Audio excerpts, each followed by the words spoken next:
Magdadalawang taon ng kasal ang babaeng si Elena at Khalid. Pero sa tagal na nila ay hindi man lang sila nagkaroon ng anak. Dahil dito, nabawasan ang pagmamahal ng lalaking si Khalid sa babae. Palagi na lang nitong inaaway si Elena. Dahilan para tuluyan ng mawala ng pagmamahal si Khalid sa babae. Dahil sa pagiging desperada, naisipan ni Elena na lumapit sa isang matandang babae na akala niya'y isang albularyo. Isa pala itong aswang. Mayroong ginawa sa kanya ang matanda. Sa isang himala, nagdalang tao siya. Pero ang kanyang dinadala pala ay anak ng haring aswang. Pero kinilala itong anak ni Khalid at wala itong kaalam-alam. Ano kaya ang magiging papel ng sanggol sa buhay nilang mag-asawa? Ano ang magiging dulot nito sa maraming tao at sa buong baryo? Magdala nga kaya ito ng malas o kapahamakan? O baka ito na rin ang magiging dahilan kung bakit magkakaroon ng kapayapaan? Abangan yan sa nag-iisang channel at tambayan ng lahat. Dito lang sa Ang Mga Kwento ni Kabanong.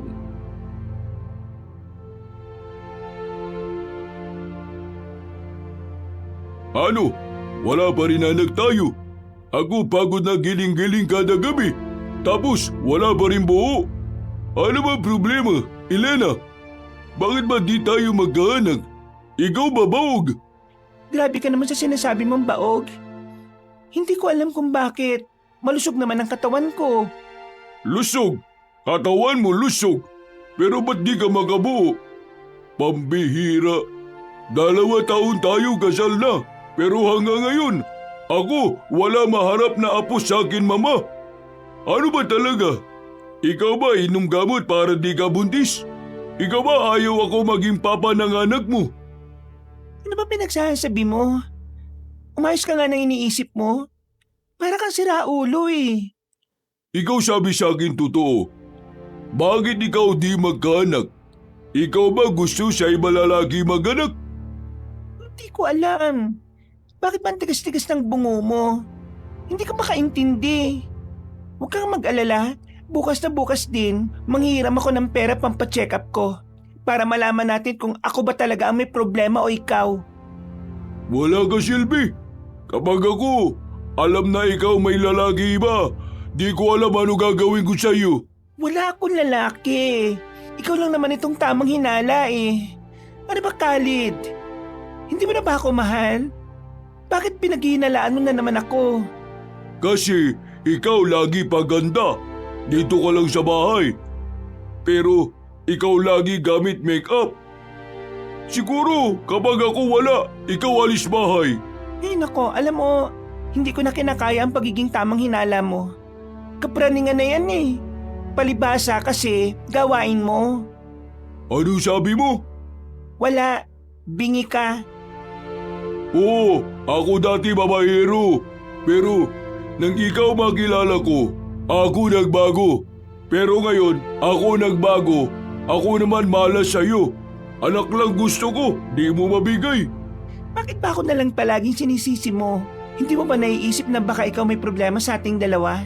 Baka naman kasi ikaw ang baog at hindi ako. Ako baog? Ikaw ba sira ang ulo? Kung ako baog, ako dapat di magkaroon anak sa una. Isip mo gamit mo nga, Helena. Eh may anak ka na pala kasi sa una, pero bakit ka pa umalis doon? Eh di ba anak lang naman ang habol mo? Oo, kailangan ko anak. Pero gusto ko lalaki. Babayan ako dun eh. Kaya bahala sila. Kaya ikaw, dapat mag-anak ka lalaki. Para lalaki magmana lahat yaman ko. Yaman pinagsasasabi nito. May sinasabi ka? Bingi ka talaga kahit na kailan. Sige na. Ako may alam iba paraan. Ano? Ako pwede bayad babae para anakan. Para meron tayo anak na. Tayo kikilalanin magulang ng bata. Basta kailangan maayos process mga documents. Nasisiraan ka na ba talaga ng ulo? Napaka-immoral ng iniisip mo. At saka, ayos ka lang. Hindi mo man lang inisip ang mararamdaman ko. Makikipag-anuhan ka sa ibang babae tapos yung anak nyo gusto mong ituring kong anak ko rin? Ano ka ba? Kaya nga tawag natin doon legal. Ibig sabihin, tayo magkaroon kasunduan na wala na siya habol sa bata kasi bata anak na natin. Hindi mo naintindihan eh. Siguro wala ka talagang pakialam sa akin. Ay naku, gamit mo nga utak mo. Ikaw naman aking asawa eh. Ako naman wala paki sa iba babae. Gusto ko lang magkaroon anak. Napakamakasarili mo talaga. Ako? Magkasarili? Kapal mukha mo ah. Oo, makasarili ka. Wala ka pang sariling desisyon dahil lagi ka nalang nanghingi ng opinyon sa mama mo sa lahat ng bagay. Mas may say pa nga ang mama mo kaysa sa akin eh.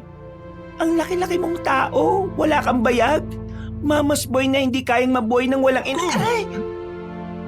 Hindi na nakapagpigil pa ang Bombay na si Khalid nang sampalin nito ang babaeng si Elena. Malakas ang pagkakasampal kaya bumalandra ang babae sa kanilang dingding. Nanlilisik ang mga mata ni Khalid sa sobrang galit. Natapakan kasi ni Elena ang pride nito kaya para itong halimaw kung makatingin sa babae. Ikaw wala karapatan salita ng ganyan. Dahil ako palabot sa'yo. Ako buhay sa'yo. Ako lahat gasto sa'yo. Ikaw wala kagawa. Dito ka lang sa bahay. Tapos ako pasalitaan mo ganyan? Kapal mukha mo? Tinulak siya ng malakas ni Khalid. Tumama pa ang braso niya sa kanto ng lamesa. Kaya namilipit siya sa sakit. Pero hindi man lang siya tinulungan ng lalaki. Lumabas lang yun at tuluyan ang nawalan ng pakialam sa kanya. Noon pa man, alam na ni Elena na may pagkamayabang ang asawa niya.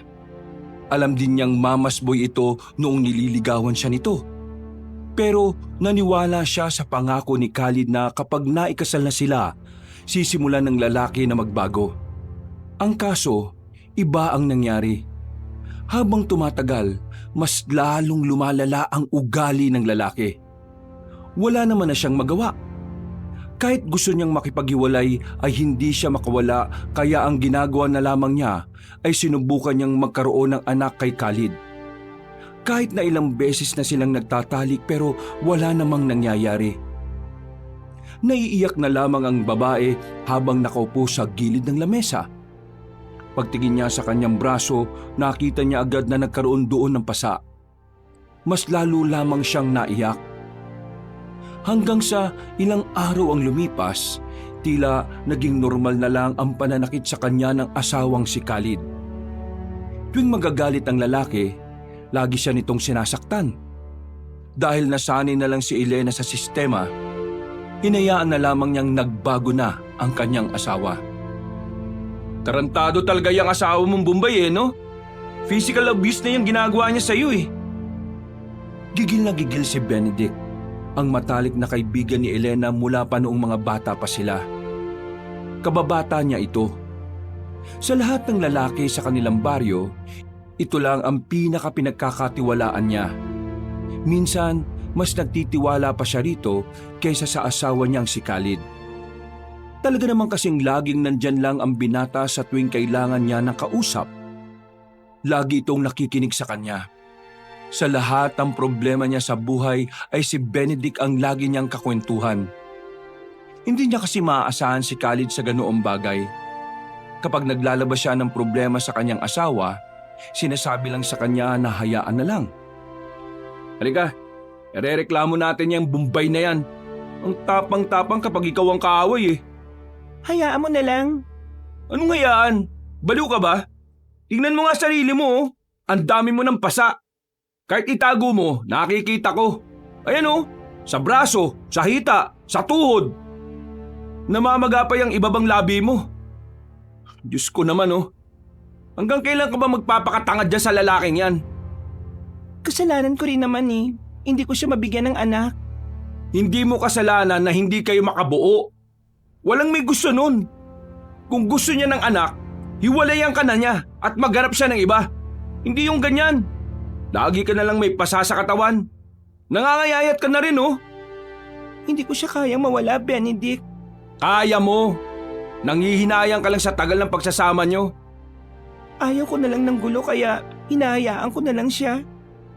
Wag lang talagang makakasalubong ka ng landas yung lalaking yan, Elena. Nako, sorry pero masasaktan ko talaga yan. Ikaw ang bahala. Basta ako, wala na lang akong pakialam. Pero maraming salamat kasi nakinig ka pa rin sa akin kahit na paulit-ulit na lang ang sinasabi ko. Malamang, pakikinggan kita. Kaibigan kita eh. Kumalma na lang ang lalaking si Benedict. Umupo ito sa tabi ng babae habang nasa gilid sila ng kalsada. Siya nga pala, birthday ni Ronald. Gusto mo sumama ka? Makalanghap ka naman ng ibang hangin. Puro kahanginan na lang ng asawa mo na alalanghap mo eh. Hindi ko alam. Baka magalit na naman yon kapag wala ako sa bahay. Akong bahala. Iatid kita mamaya. Bigyan mo naman ng break ang sarili mo. Karapatan mo rin maging masaya, no? Kahit na papano. Ano? Siya lang ang pwedeng umuwi ng lasing? Hindi na nakaimik pa ang babae. Pero ang totoo, nagdadalawang isip siya. Gusto niya rin kasing pumunta. Ang kaso, inaalala lang niya ang galit ng kanyang asawang Bombay. Nababahala siya na baka saktan na naman siya nito. Natapos ang usapan nila ni Benedict at nakauwi na rin ng bahay ang babae. Hapon pa lang naman kaya may oras pa sana siyang makatulog. Ang kaso nga lang, inabutan niya si Khalid na nasa bahay na. Nanonood ng TV at nakakalat ang mga hugasin sa lababo. Napapailing na lang siya. Hindi niya yun pinansin. Diretso na lamang siya sa paghuhugas ng pinggan. Pagkatapos, tumungo na lamang siya sa kanilang silid. Makalat din ang kwarto nila. Ang mga pantalon at brief ay nasa sahig. Kahit na kailan, burara talagang tao si Khalid. Bagay na lalong nakadagdag ng trabaho ng babae sa bahay. Napatingin siya sa gilid kung saan naroon ang bag ni Khalid. Nakita niya kasing merong nakalitaw roon na kakaibang bagay para sa kanya. Tiningnan niya ang isang bagay na hugis bilog. Kasing laki ng puwet ng baso. Kulay pilak at meron itong simbolo na hindi pamilyar sa kanya. Medal? Nang hawakan niya ang medalyon na yon, bigla na lamang siyang nakaramdam ng kakaiba sa kanyang sarili. Para siyang nakuryente. Kasabay nito ay ang mga kakaibang senaryo na bigla na lamang lumitaw sa utak niya. Ang senaryo ng karahasan, kamatayan at kaguluhan. Meron din siyang nakitang mga halimaw na kumakain ng tao. Sa halos 5 segundong pangitain, binitiwan niya agad ang medalyon. Sakto namang dumating si Khalid at tinulak siya palayo roon. Ikaw, pakialamero! Bakit mo gagalaw gamit ko, ha? Isasarado ko lang naman yung bag mo kasi nakabukas. Anong pinagsasabi mo? Kinuha ng lalaki ang bag at inilagay sa ilalim ng kama. Tumingin yun ng masama sa kanya at saka lumabas na rin ng bahay. Habang si Elena na natiling nakaupo sa sahig, napapaisip kung ano ang ibig sabihin ng lahat ng nakita niya. May koneksyon kaya ito sa mga panaginip ko noon? Mga bandang gabi, umalis uli ng bahay ang kanyang asawa. Dahilan para magkaroon siya ng pagkakataon na makaalis. Nagbihis siya ng maayos. Buo na ang kanyang loob. Wala na siyang pakialam kung anong mangyari pagbalik niya. Basta ang mahalaga na lamang sa kanya ay makapunta sa kaarawan ng isa rin niyang kaibigan. Oh, buti naman sasama ka na. Ang boring sa bahay eh. At saka, may gusto rin kasi akong itanong sa'yo. Naglakad na silang dalawa patungo sa kabilang barangay. Doon kasi nakatira ang kanilang kaibigan na si Ronald. Wala nang katao-tao sa daan dahil 9:00 na rin ng gabi noon. Oh, ano bang itatanong mo? Huwag lang mata, tanga ako ron eh. Benedict, naniniwala ka ba sa panaginip at pangitain? Ano bang klaseng panaginip o pangitain? Yung parang may mangyayaring masama? Kung mangyayari ba sa totoong buhay? Sabi kasi nila, kabaliktaran daw nun ang mangyayari sa realidad. Naalala mo yung nanaginip ako dati na mananalo si Papa sa sabong? Kabaliktaran ang nangyari. Natalo lahat ng pera niya. At doon na nagkandaletse-letse buhay namin. Oy, bakit? Ano bang eksaktong nakita mo sa panaginip? Wala naman. Hindi naman sobrang mahalaga. Curious lang naman ako. Hindi na lamang niya sinabi sa binata ang nangyari tungkol sa medalyon. Hindi niya rin naman kasi alam kung paniniwala ito sa kanya. At saka palagay niya, hindi yun ang tamang oras para pag-usapan ang ganoong klase ng bagay. Bumuntong hininga na lamang ang dalaga at saka itunoon na lamang ang atensyon sa paglalakad. Sa gitna ng kanilang pagtahak, bigla na lamang silang nakaramdam na parabang merong sumusunod sa kanila. Naririnig nila ang mga kaluskos sa gilid ng kalsada. Pakiramdam ng dalawa ay nanggagaling yun sa likuran ng mga halaman. Naririnig mo ba yun? Parang may nasunod sa atin. Oo, naririnig ko. Kaya dumikit ka lang sa akin. Nang lumalakas na ng lumalakas sa mga kaluskos, dinampot na ni Benedict ang malaking bato sa gilid. Sige, sumunod ka pa! Ibabato ko to sa pagmumukha mo, siraulo ka! Dahil sa bantang yun ng binata, hindi na nila narinig pa ang mga kaluskos. Parang natakot na rin ito sa binata. Sinamantala naman nila ang pagkakataon para makaalis kagad. Nakahinga lamang sila ng maluwag nang marating na rin nila ang kabilang barangay. Bungad lang naman ang bahay ni Ronald, kaya pagdating nila, rektang kasiyahan agad ang dinatnan nila. Maraming alak ang nakahanda sa gabing yon. Sa unang pagkakataon, uminom ng alak si Elena. Sobrang saya ng babae. Pakiramdam niya ay naging dalaga siya ulit. Ang tagal na kasi niyang hindi nararanasang makarating na mga okasyon.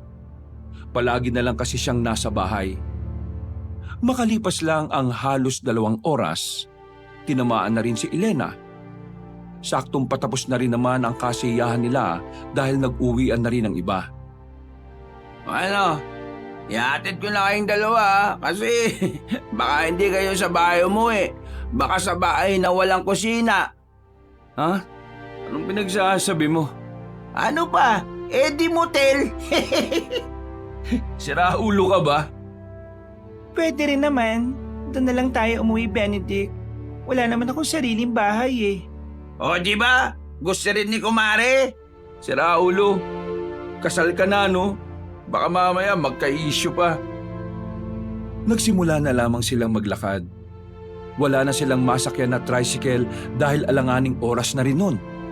Sa kalasingan, nakalimutan na rin ni Elena at Benedict ang tungkol sa sumusunod sa kanilang dalawa. Habang naglalakad sa kalsada, maingay lamang ang tatlo. Para silang mga batang makukulit. Pangit ang tama sa kanila ng alak dahil kung kailan wala sa katinuan, saka pa sila naging madaldal. Alam mo, Elena, kung ako sa'yo, maghanap ka na lang ng ibang lalaki, yung matino. Sa ibang sabi, si Benedict ang piliin mo. Pwede rin naman. Pero magsuntukan muna kayo ng asawa ko. Wala naman palaging Bombay na yun eh. Ha? Napatigil silang tatlo nang may marinig silang parang may umaangil na hayop. Kahit medyo lasing, alam nilang hindi lang basta aso ang kanilang narinig. Napalingon sila sa paligid, patingin-tingin sa kung saan-saan. Pero nang wala silang makita, bigla na lamang silang nagtawanan. Siguro utot lang ni Ronald ang narinig natin. Grabe namang utot ko yun. Parang may galit. Oo, sobrang baho ng utot mo eh. Mas mabaho pa sa imbornal. Nagpatuloy ang kanilang paglalakad. Wala namang nangyaring masama sa kanila. Nakarating sila ng barangay nila Elena. Pero ang hindi nila alam, meron na palang nakamasid sa kanila noong sandaling yon. Wala silang kamalay-malay. Doon ka na lang muna sa amin matulog, pre. Ihatid lang natin tong si Elena. Wala namang problema sa akin, pre. Alam ko namang gusto mo akong makatabi. Sus, manghihipo ka lang ng pututoy eh. Habang nagkakabiruan ang dalawang lalaki, malayo pa lang ay natanong na ni Elena ang kanyang asawang si Khalid na nasa loob ng bakuran nila. nakatanaw na yon sa kanya. Ramdam na agad niya ang umaapaw na galit nito. Nang makalapit na sila, agad na umarangkada ang Bombay. Wala kaya! Ako maghapon naningil utang. Ikaw pala lasing-lasing lang. At kasama mo pa mga lalaki. Malandi ka talaga. Di ka pa paalam sa akin. Ano gusto mo? Landiin dalawa lalaki na yan? Ano nangyari? Masarap ba pag dalawa lalaki? Ano? Galit na galit ang lalaki. Nakasarado na ang kamao nito. Kung wala nga lang si Benedict at Ronald nung mga sandaling yon, ay baka sinuntok na nito si Elena. O ikaw, magdaan-daan ka sa pananalita mo Bulol ka pero matabi lang dila mo Ano ba gawa niyo asawa ko, ha? Mga wala kayo iya. May asawa ang tao. Hoy, siraulo ka ba? Wala kaming ginawa sa kanya. Sumama lang siya kasi birthday nitong si Ronald. Nag-inom lang kami at inatid namin siya para makauwi ng ligtas. Kasi alam namin na wala kang kwenta Kaya di mo ito may hahatid o masusundo man lang. Kaya ikaw manahimik ka. Huwag kang malisyoso. Kung makapagsalita ka, akala mo, naalagaan mo itong kaibigan ko? Sinasaktan mo nga to Gusto mo ikaw ang saktan ko ngayon, ha? Oo, pre. Tama na. Maniningil pa yan bukas Huwag mo lumpuin. Wala kaming ginawa. Nag-inom lang. Naisip ko lang lumabas naman dito sa bahay para makapagsaya naman ako bago man lang ako saktan uli. Sabihin mo, ikaw naglandi sa iba lalaki kasi ikaw di na masaya? Sana nga. Kaya kong maglandi sa iba kasi hindi na ako masaya Pero hindi ko kaya. Kahit napakagago mong asawa, nagtiis ako sa'yo. Uy! Drama ka naman. Pasok na dito. Dito tayo sa loob mag-usap dalawa. Ako, landiin mo. Huwag sila. Ba't tarantado at bastos naman pala talaga to Uy, pre! Hindi na nakapagpigil pa si Benedict. Sinuntok na nito si Khalid. Kahit na higit na mas matangkad ang Bombay at may kalakihan ng katawan, bumulagta ito sa suntok ng binatang si Benedict. Papalagpasan na si Khalid, pero hindi ito nakatayo nang sipain ulit ng binata. Sumubsob ang Bombay sa halamanan. Mahilo-hilo itong tumayo. Malaman lamang ko lang na sinasaktan mo ulit tong kaibigan ko Hindi lang yan ang mapapala mo. Baka sa susunod, ikaw na mismong gumamit ang binebenta mong wheelchair. Tahimik lang ang babaeng si Elena noon. Hindi niya alam ang gagawin niya. Masyado na kasi siyang napapagod sa mga nangyayari. Ayaw pa sanang iwan ng dalawang binata si Elena ron, pero kinailangan na ring umalis ng dalawa dahil nakakabulabog na sila. Pagpasok pa lang ng babaeng si Elena, isang malakas na sampal na agad ang kanyang natanggap. Parang nawala ang tama ng alak ng maalugang utak niya dahil doon. Pero umupo lang siya sa tapat ng lamesa na parabang walang nangyari. Manhid na kasi ang mukha niya. Sanay na ang kanyang katawan sa pananakit ni Khalid. Ikaw wala ka kwenta. Ikaw pa marunong landi-landi. Bahala ka sa gusto mong isipin. Wala ko nilandi. Sinungaling! Ikaw pa, magsabi totoo. Hindi! Kung hindi ka naman pala maniniwala, bakit mo pa ako kinakausap? Alam mo, sana nga malandi na lang ako para pwede kong landiin si Benedict. Kasi alam mo, walang-wala ka sa kanya. May pera ka lang konti, pero pagdating sa pagiging responsable at pagiging makatao, walang-wala ka. Manahimik! Isa na namang malakas na sampal ang natanggap ng babae. Pero sa halip na maiyak, tumawa na lang ng tumawa si Elena. Para bang isang malaking katatawanan na lang sa kanya ang ugali ng kanyang asawa. Basura ka lang na napulot ko. Kaya ikaw ayos. Para ikaw may silbi sa akin.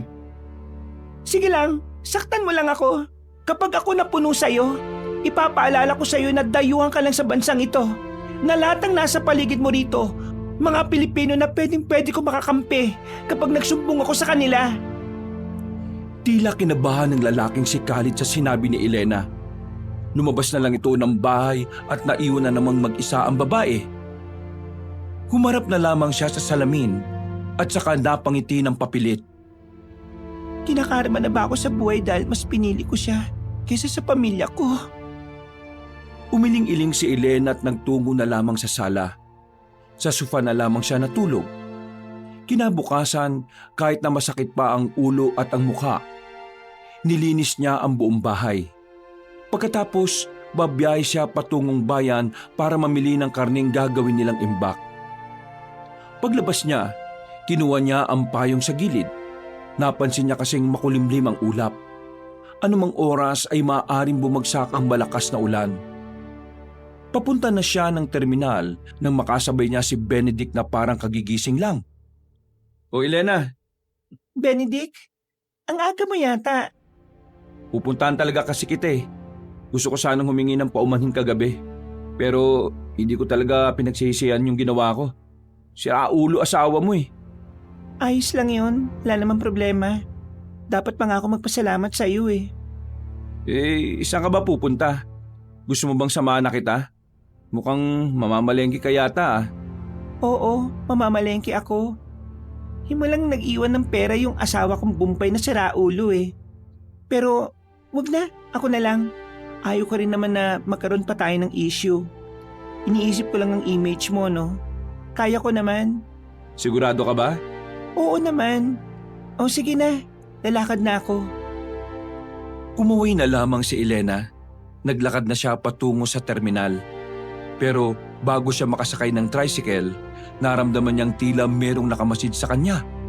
Pero wala naman siyang nakitang kahina-hinala sa paligid. Hindi na lamang niya yun pinansin. Iniisip na lang niya na baka epekto lang yun ng mga nangyayari sa buhay niya. Mga ilang sandali lang ay nakarating na rin siya sa bayan. Papasok na lamang siya sa palengke nang biglang may sumalubong sa kanyang matanda. Puti na ang buhok nito pero may kalakasan pa naman. Nakangiti ito sa kanya na parang matagal na silang magkakilala. Iha! Bakit po? Ano pong kailangan nyo? Pwede ka bang makausap sandali, Elena? Bakit niyo po ako kilala? Nagkakilala na ba tayo dati? Nakikita ko sa iyong mga mata ang pagkatao mo. May kakayahan akong malaman ang pinagdaraanan mo sa pamamagitan lang ng tingin. Medyo nahiwagaan si Elena sa mga sandaling yon, pero hindi niya maintindihan kung bakit parang magaan ang kalooban niya sa matanda. Tawagin mo na lang akong Aling Romanya. Ano po bang kailangan nyo? Wala naman akong kailangan sa iyo, pero meron akong may tutulong sa problema mo. Hindi kayo magkaanak ng asawa mo? Paano niyo po nalaman yan? Sino po ba talaga kayo? Kagaya ng sinabi ko kanina, kaya kong basahin ang pinagdaraanan mo sa pamamagitan lang ng iyong mga tingin. Kailangan ko na pong mamili. Pasensya na po. Matutulungan kitang magkaanak, Iha. Napatigil si Elena sa kanyang paglalakad at muling humarap. Nang marinig niya yon, ay tila ba merong pag-asa ang naramdaman niya sa kanyang kalooban. Lumapit siya sa matanda. Tumingin-tingin muna sa paligid bago sumagot. Sinasabi niyo po bang makakaanak ako kapag tinulungan niyo ako? Ganun na nga, Iha. Ganun na nga. Paano po? Ano pong pwede kong gawin? Kailangan ko po kasi magkaanak para hindi ako iwan ng asawa ko. Madali lang ang solusyon dyan, Iha. Pero ito ang tanong ko sa iyo. Kaya mo bang magtiwala sa akin? Ano po ba kayo? Doktor po ba kayo? Hindi ako doktor, pero isa akong mahusay na albularyo, Iha. May mga alam akong ritual at pwede mong inumin para tulungan ka ng magkaanak. Hindi po ba ako mapapahamak dyan? Hindi. Safe na safe ito, Iha. Gusto mo pang malaman kung paano? Sumama ka sa akin. Dadaling kita sa pwesto ko. Nung mga sandaling yon, hindi na napigilan ni Elena na patusin ang sinasabi ng matandang babae.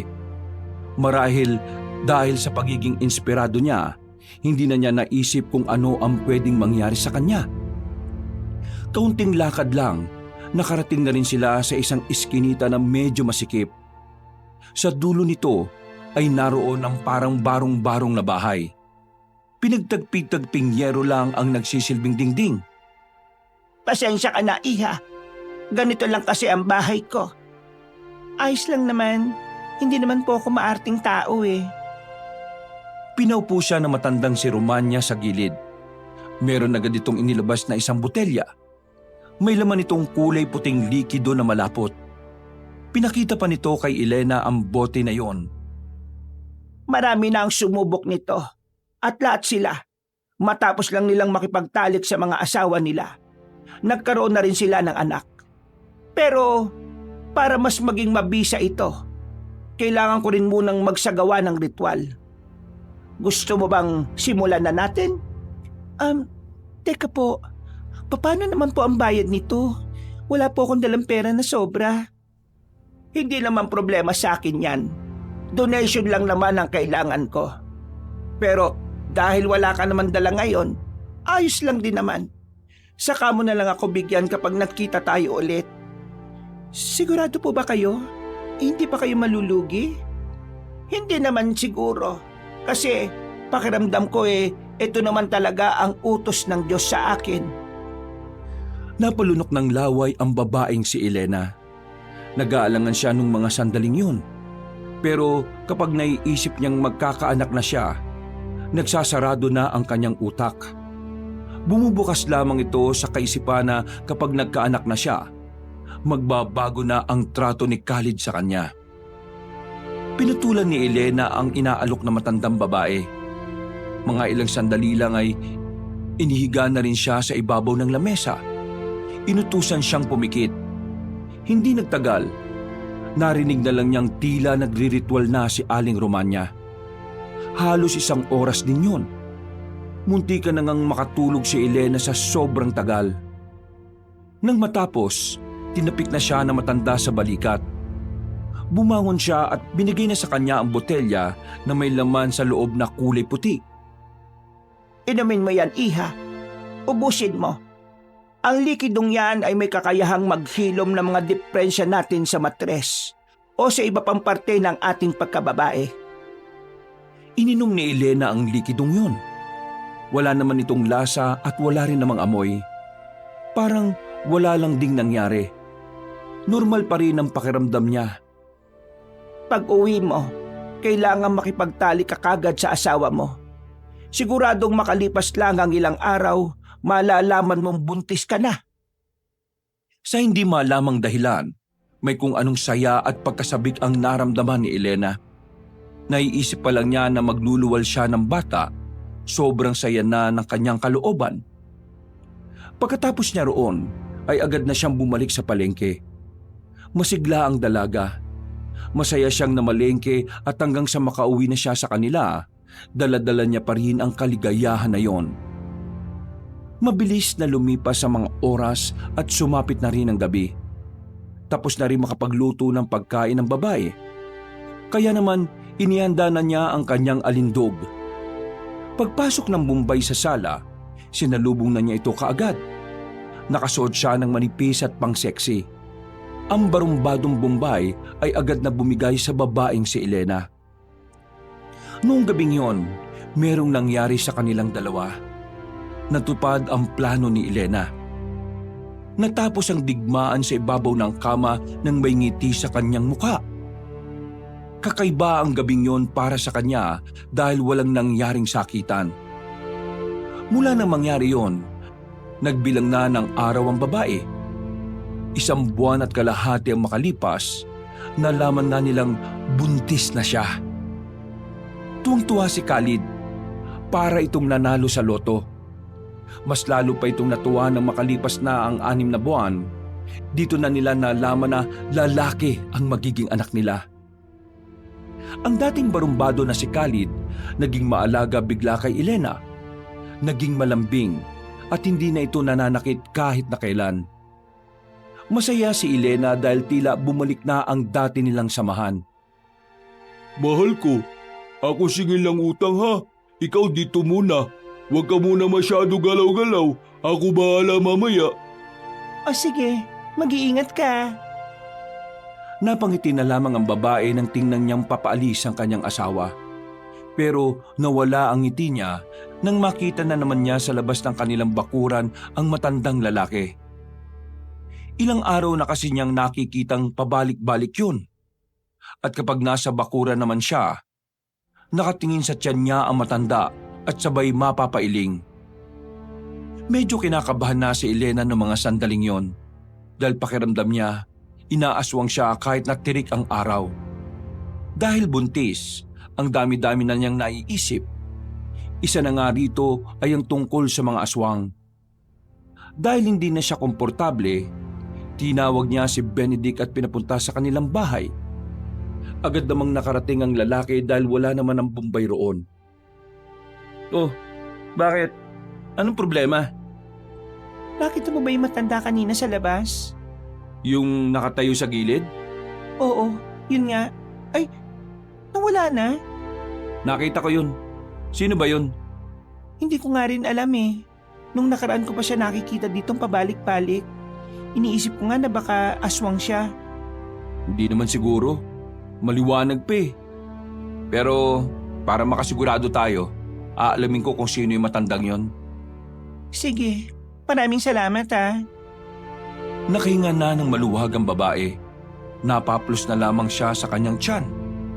Napangiti siya dahil naramdaman niyang gumagalaw ang kanyang anak sa loob. Pero nawala agad ang kanyang ngiti nang may maalala siya. Walang iba kundi ang kanyang panaginip.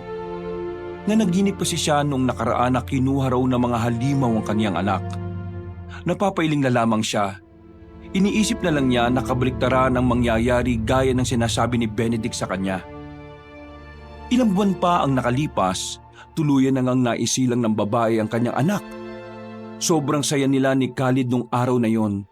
At parabang wala nang mahihiling pa si Elena sa buhay niya. Naging mabilis sa mga pangyayari. 6 na buwan agad ang sanggol. Habang ang Bombay ay abalang-abala sa paghahanap buhay, nasa bahay lang din naman si Elena para alagaan ang bata. Habang pinapatulog ni Elena ang kanilang anak, biglang dumating ang kanyang kaibigan na si Benedict. Kasama nito si Ronald.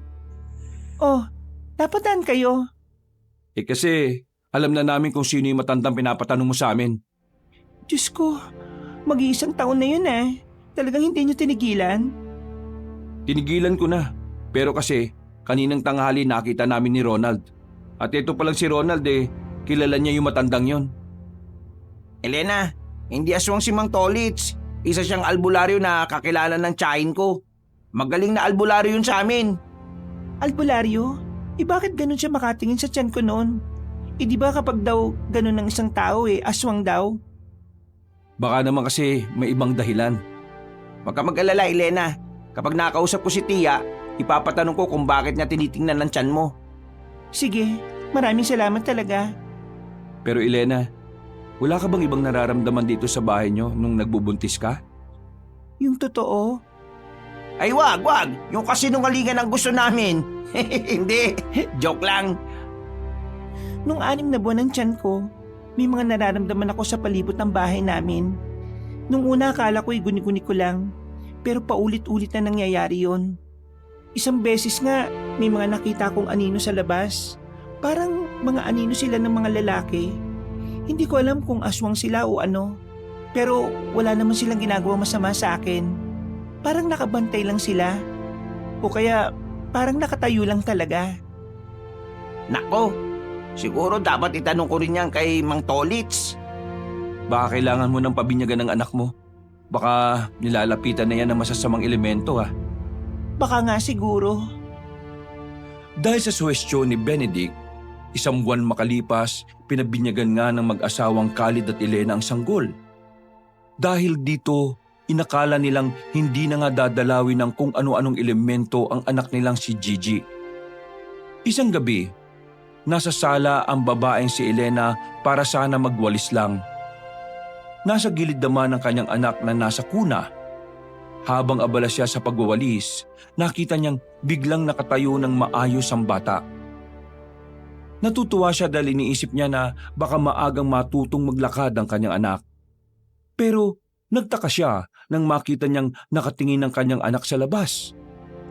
Hindi niya tuloy maiwasang tumingin din doon. Pagsipat niya sa kanilang bakuran, nakita niyang parang may nakatayong lalaki sa labas.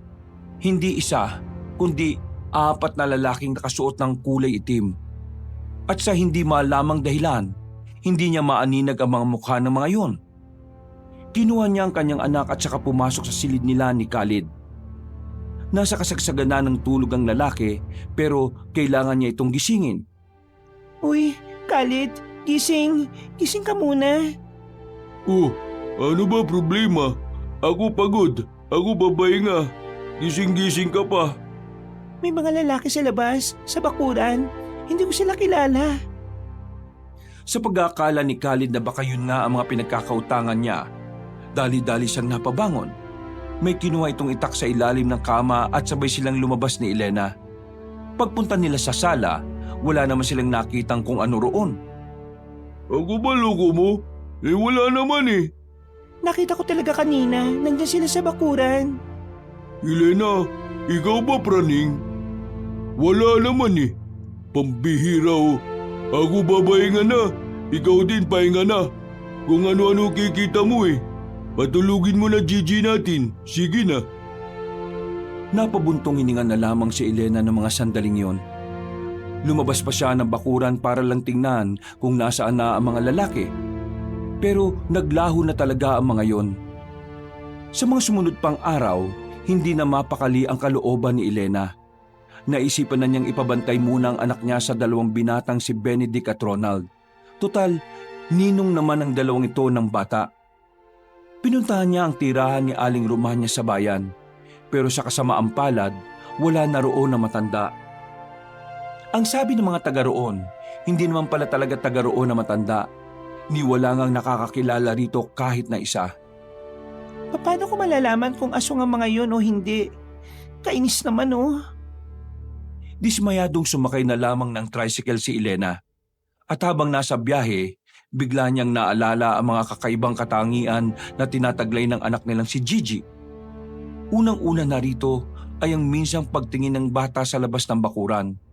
Ang paggising nito sa madaling araw tapos tumatawa ng tumatawa. Para bang may naglalaro sa bata. At higit sa lahat ay ang nakikita niyang parang balahibo sa likuran ng kanyang anak na wala naman yun nung ipinanganak niya. Hapon na nang makauwi siya, tulog ang bata, habang ang 2 lalaki ay nakaupo lamang sa labas. Oh, buti naman nakabalik ka na kagad. Baka mamaya maabutan pa kami ng asawa mo ditong tulig. Nakatulog yung bata dahil sa napakaganda kong boses. Kinantahan ko na kinantahan eh. Maraming salamat talaga ha. Pasensya na sa abala. Wala yun, ano ka ba? Naanak namin yung anak mo, no? Para saan pang tumayo kaming pangalawang magulang ni Gigi? O paano? Alis na kami ha? Ay, siya nga pala. Nag-text sa akin si Tia. Makikita pala sila mamaya ni Mang Tolit sa bahay. Baka makausap ko rin siya. Itatanong ko yung mga gusto mong ipatanong. Sige, maraming salamat ulit. Napangiti na lamang si Elena sa 2. Makalipas ang ilang oras, nag-aasikaso na si Elena sa pagluluto ng magiging hapunan nila ni Khalid. Nang matapos na niya ito, nagulat siya nang biglang dumating ang lalaki. Natataranta ito. Oh, bakit ka ba natataranta? Ano ba nangyari? Kailangan natin alis. Yung mga pinagkautangan ko, galit na sila. Sabi wala pa ako babayad kasi wala pa ako singiliba eh. Naku, puntahan nila ako. Dala sila baril. Kailangan na natin alis. Si Gigi, bit-bit mo. Sakay tayo motor ngayon. Dali! Diyos ko naman, ano na naman pinasok mo, Khalid? Huwag ka na dami sabi. Kailangan na natin alis dito. Kahit na naguguluhan pa rin si Elena, kinuha na lang niya ang kanilang anak. Wala silang sinayang na pagkakataon. Sumakay agad sila ng motorsiklo ng Bombay. Nang nasa kalsada na sila, sakto naman na nakita sila ng mga kalalakiang nakasakay sa itim na sasakyan. Hinabol sila ng mga yon. Pinagbababaril sila. Hindi man sila natamaan, sumimplang ang kanilang sinasakyan. Mabuti na lamang talagang nayakap ni Elena ang kanilang anak. Hindi yun nabagok, pero gumulong sila ng halos 3 metro. Nakaiga lang sa simento ang mag-asawa. Hindi makatayo si Elena dahil sa sakit ng katawan. Habang si Khalid naman, may sugat din kaya di makabangon. Lalo silang kinabahan na makitang huminto ng humahabol sa kanila. Lumabas ang mga yon na may mga baril. Wag, parang awa nyo na. Huwag kami patay. Ako naman babayad sa inyo. Kailangan ko lang sigil mga pautang ko. Huwag ganyan. Kalma, kalma lang. Kahit na anong pagmamakaawa ni Khalid, mukhang walang balak na makinig sa kanya ang mga yon. Tinutukan na sila ng baril. Yun na sana ang katapusan ni Khalid nang biglang matigilan ng mga armadong lalaki. Nakarinig sila ng parang tumatakbo sa kagubatan. Maya-maya lang lumabas na ang mga aswang mula sa dilim. Piniglala pa ang mga lalaking armado. Kahit nakabaril ay walang nagawa mga yon. Sa bilis ng pangyayari ay agad na nagkandamatay ang mga lalaki. Nanlalaki ang mga mata ng mag-asawa. Nakita ni Elena na ang mga lalaking yon ay ang mga lalaking nakaitim na nakikita niya sa bakuran. Sa puntong ito, malinaw na sa kanya ang mukha ng mga yon. Mga mukhang halimaw. Nakakasigurado siya na ang mga nilalang na yon ay ang mga tinatawag na aswang. Pero sa mga sandaling ito, ang mas ikinabigla ng mag-asawang Elena at Khalid ay ang pagtayo ng anak nilang si Gigi. Marami itong naglakad sa mga nilalang, ni hindi man lang natakot ang bata. Anak, huwag kang lumapit sa kanila. Anak! Anak natin! Baka kunin! Nang nasa harapan na ng bata ang mga aswang, bigla na lamang lumuhod ang mga aswang at nagbigay galang sa sanggol.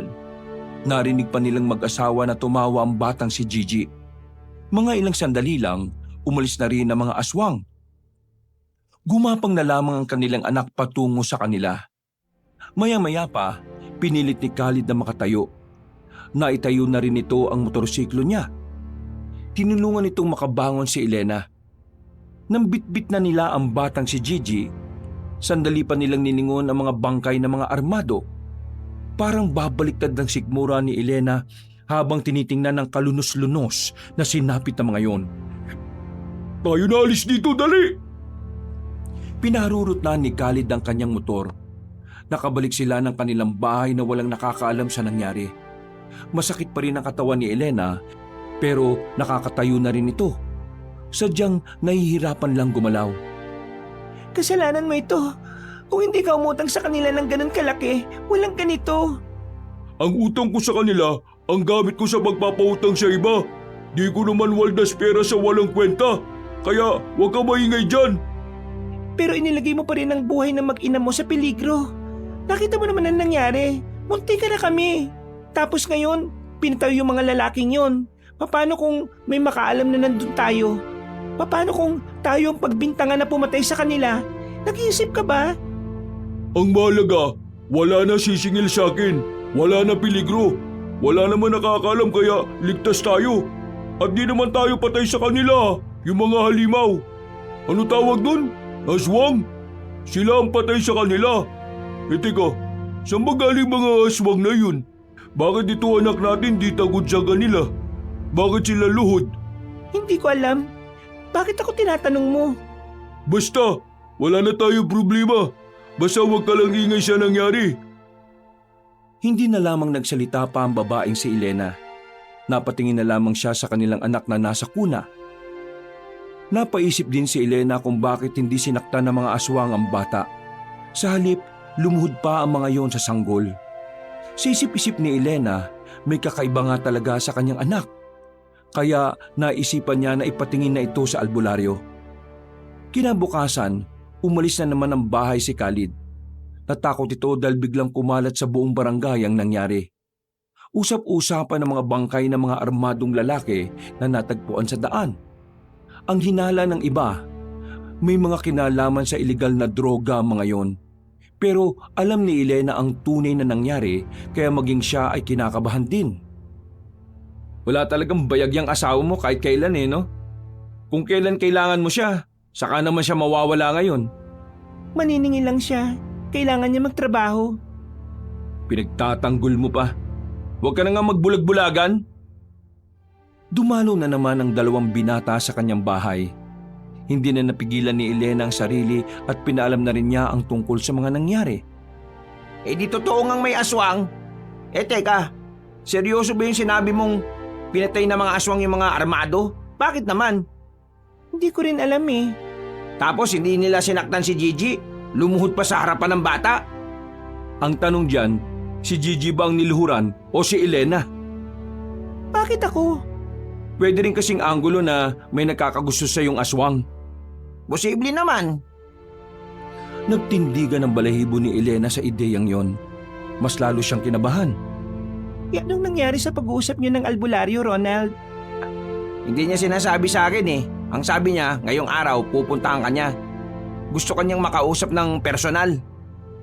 Sakto. May mga gusto rin kasi ako malaman eh.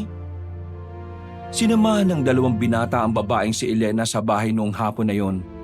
Hanggang sa sumapit na nga ang kinahapunan, dumating na matandang lalaking albularyo, si Mang Tolits.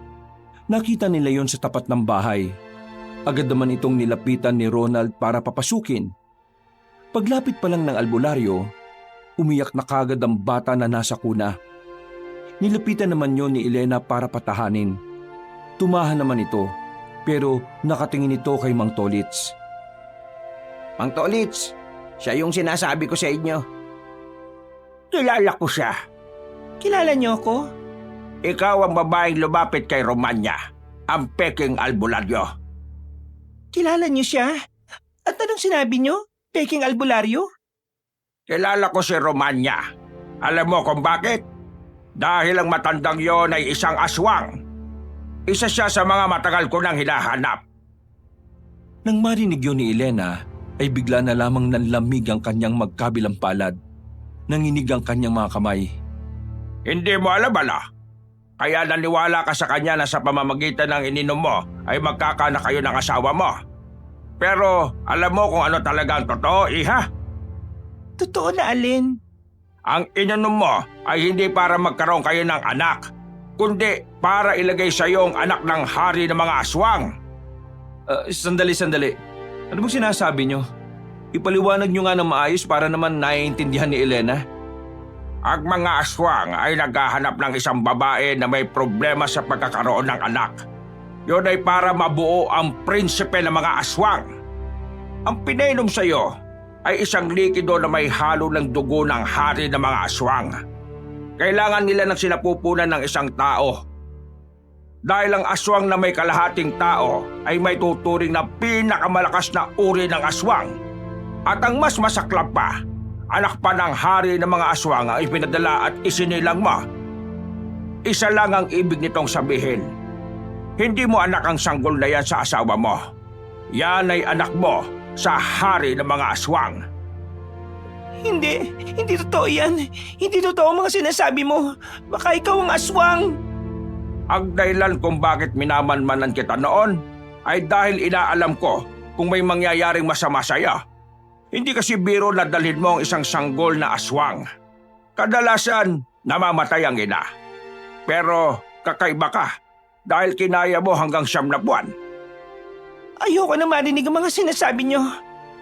Naiintindihan ko kung hindi ka maniniwala sa akin. Alam kong masakit itong tanggapin.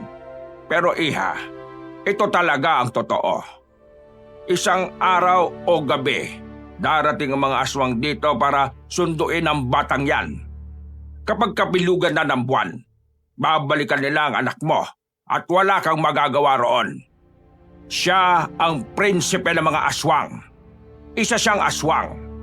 Kailangan niyang mawala sa mundong ito dahil kung hindi, darating ang araw na maghahasik lang din siya ng lagim.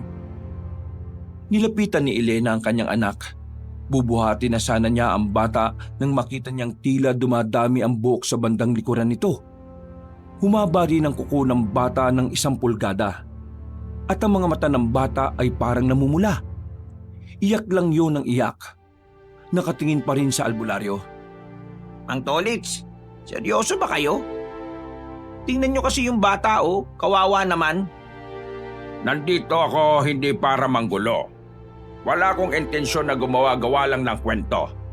Nandito ako para tulungan kayo. Kung hindi natin gagawin ng tama, may mga buhay na mawawala. Ang mga aswang ay gumagawa na ng paraan para maghari na naman sa sanlibutan. At ikaw, Elena, nasa mga kamay mo ang susi na kapayapaan. Kung papayagan mo kong gawin ang tama, walang mapapahamak. Iiling-iling ang babae. Hindi nito kayang isipin na sasaktan ng matandang albularyo ang kanyang anak. At mas lalong hindi niya kayang isipin na totoong aswang ang bata. Bibigyan kita ng isang araw para makapag-isip. Bukas ng gabi sa parehong oras, babalikan kita. Teka, wala na bang ibang paraan? Wala na. Ang taging paraan lang para mapigilan ang mga hakbang na ginagawa nila ay Hindi ako papayag. Umalis ka na. Umalis ka na rito bago pa ako tumawag ng pulis at ipadampot kita. Iha, pag-isipan mo ng mabuti ang sinasabi ko sa iyo. Hindi tayo magkalaban. Ang tunay na kalaban ay malapit nang dumating sa badyong ito. Malapit na. Ngumiti ng mapait ang matandang lalaki. Tinapik nito sa balikat ang dalawang binata at saka naglakad na rin palabas ng bakuran. Napaupo na lamang sa sahig ang babae. Hindi niya inakala na ganun ang kanyang malalaman. Kahit kasi may hinala siyang may kakaiba sa bata, hindi pumasok sa isipan niya na aswang ito. Elena, pag-isipan mo na maigi. Naniniwala rin ba kayo na aswang ang anak ko? Ayaw ko itong sabihin pero kilala talaga si Mang Tonits na kumakalaban sa mga aswang sa amin. Alam nyo, wala pa siyang sinabi na hindi talaga lihitimo. Kaya hindi ko masasabing nagsisinungaling siya eh. Alam niya sinasabi niya. Kung aswang ang anak ko, bakit hindi niya kayo sinasaktan? Niyakap na lamang ni Benedict ang babae nang tuluyan na itong maiyak. Pero napakalasang dalawa nang biglang dumating ang Bombay na si Khalid. Nanlaki ang mga mata nito sa nakita niya. Uy, mali ang iniisip mo ah. Ano ibig sabihin nito? Ako ba loloko nyo? Bakit kayo yakap ha? Kayo ba siraulo? Ha? Dito pa talaga sa bahay ko? Niyakap ko lang siya para... Siraulo ka! Bigla na lamang lumapit ang lalaking si Khalid kay Benedict. Walang ano-ano'y sinuntok nito ang binata sa muka. Hindi pa ito nakontento. Nang bumalandra si Benedict, ay sinundan ito ng maraming tadyak ang lalaki. Walang palag si Benedict. Buti na lang ay umawat na ang binatang si Ronald sa kanila. Bakit ka ba nananakit? Wala namang ginagawang masama si Benedict eh. Mahiya ka nga. Isa ka ba? Ikaw landi ka talaga. May asawa ka na, may anak ka na, pero landi pa rin ikaw sa ibang lalaki. Ikaw maya. Hindi ako. Hindi ako naglalandi. Si Benedict lang naman kasi ang laging nandyan para sa akin. Ikaw, lagi kang wala. Lagi ka pang nananakit. Ni hindi man lang ako nakaramdam ng halaga sa'yo. May relasyon talaga kayong dalawa ha? Malandi ka ha? Nakatikim na naman ng malakas na sampal si Elena mula sa kanyang asawa. Agad na nanggigil ang binatang si Benedict nung mga sandaling yon. Nasa aktong lulusob na sana si Benedict pero naggulat na lang silang lahat nang makitang tumalo ng sanggol patungo sa kinaroroonan ni Khalid. Kinagat ng bata ang binti ng Bombay. Sa lalim ng kagat ay tumagas agad ang dugo. Nanlalaki ang mga mata ng Bombay nang makita nitong kulay pula ang mata ng bata. Mahahaba na rin ang kuko nito at nangingitim ang labi. Rico, sakit-sakit naman. Chichi! Napanganga na lamang ang dalawang binata. Kahit si Elena ay hindi rin makapaniwala. Sa puntong ito, tila unti-unti na siyang naniniwala na totoo nga ang sinasabi ng matandang albularyo. Totoo ang kanyang anak ay anak nga talaga ng aswang, ang hari ng mga aswang. Kakagatin pa sana ng bata sa binti si Khalid nang biglang sipain ito ng Bombay. Tumalsik ang sanggol sa gilid at gumapang patungo sa likod ng bahay. Hindi na nagawa pang habulin ni Elena yon. Napako na ito sa kinatatayuan niya at hindi alam ang gagawin. Ano? Bakit? Bakit alimawalag natin? Ano gawa mo sa kanya? Bakit niya ako kagat? Sakit! Pre, tulungan natin. Baka umuubusan pa ng dugo ang Bombay na yan eh. Pasalamat ka, marunong pa kaming maawa, hinayupa ka. Inalalayan nila si Khalid na makatayo. Umalis sa mga yon para itakbo ang lalaki sa ospital. Si Elena naman natulala na lamang sa gilid. Hindi niya alam ang mararamdaman at gagawin niya. Hindi niya matanggap na hindi talaga pangkaraniwang bata ang batang si Gigi. Halos 1 oras din yata siyang nakatulala. Maya-maya ay nahimasmasan na rin siya. Sa kanya lamang naalala ang kanyang anak. Kahit na alam na niyang aswang yon, hinanap pa rin niya ang batang sanggol sa likod ng bahay nila. Pero laking gulat na lang niya nang makita si Gigi roon na meron ng kinakaing hilaw na manok. Duguan ang bibig at kamay. At ang mas kapansin-pansin pa, nakita niyang parang lumaki ng kaunti ang bata. Gigi, anak! Lumingon sa kanya ang bata. Nakakatakot na ang mukha nito. Hindi na ito yung mukhang maamong bata. Tuluyan ang naging aswang ang mukha nito. Gigi anak, halika. Huwag ka matakot sa akin. Ako ito. Ako ang mama mo. Binitiwan ng bata ang kinakain niya. Bumalik sa dating anyo nito. Nung lumapit ito sa kanya, nagtataka pa rin siya dahil parang 2 taong gulang na agad ang inilaki nito. Sa palagay ni Elena, dahil doon sa nakatikim na ito ng dugo, binuhat niya ang bata at dinala niya ito sa banyo. Pinaliguan niya ito dahil sa dami ng dugo na nagkalat sa bibig at kamay. Pagkatapos, ibinalik niya lang ito sa kuna na parang walang nangyari. Sige na anak, matulog ka na. Gabi na. Nandito lang ako. Magbabantay ako sa iyo. Sa kaloob-looban ni Elena, medyo nababahala na rin siya. Pinipilit na lamang niya magpakaina sa bata dahil umaasa pa rin siyang magiging maayos ang lahat. Bumuntong hininga ang babae. Dakong 12:00 ng gabi, biglang dumating si Benedict. Medyo nag-aalangan pa itong lumapit kaya tumayo lang ito sa harapan ng pinto. Nasikaso na ang asawa mong si Raulo. Malalim yung sugat niya sa binti, pero nalinis naman na. Hindi nagsalita ang babae. Ngumiti lang ito ng papilit. Dumako naman ang tingin ni Benedict sa kuna kung saan natutulog doon ang batang si Gigi. Si Gigi ba yan? Bakit parang ang laki niya? Naniniwala na ako sa sinabi ni Mang Tolits. Pero Benedict, parang hindi ko kaya ang sinasabi niya. Parang hindi ko maisip na papatayin niya ang anak ko. Naiintindihan kita, Elena. Alam kong nararamdaman mo yan kasi isa kang ina. Hanggat hindi ka sinasaktan ni Gigi, susuportahan kita. May naisip kami ni Ronald. Umalis tayo ngayong gabi. Nakakasiguro kasi kami na bukas pupuntahan ka na ni Mang Tolits. At sa ayaw at sa gusto mo, baka paslangin niya ang anak mo. Bakit mo ako tinutulungan? Hindi taong anak ko. Ano ka ba? Magkababata tayo. Kahit na anong pwede kong itulong, itutulong ko. At saka, gusto ko maging masaya ka. Ayaw kitang nakikitang umiyak. Sige na, mag-impake ka na. Hihintayin ko lang makabalik si Ronald. Dala niya ang sasakyan niya mamaya. Aalis tayo. Huwag mo nang intindihin ng asawa mo. Iwan mo na yung gagong yun. Tumungo na lamang si Elena. Magkahalong emosyon ang kanyang nararamdaman. Masaya siya kahit papaano dahil may dumadami sa kanya. Pero sa kabilang banda, nalulungkot din siya dahil ang pamilyang inaakala niyang magiging maayos na ay mas lalo pang gumulo. Nang makapag-impake na si Elena, dumating na rin si Ronald. Sumakay na sila at agad na bumiyahe. Nakausap ko na ang tiyuhin ko. Binayaran ko na rin muna yung unang gabi natin doon. Saka na lang tayo mag-ambagan ng rent sa bahay bukas para sa mga susunod nating araw.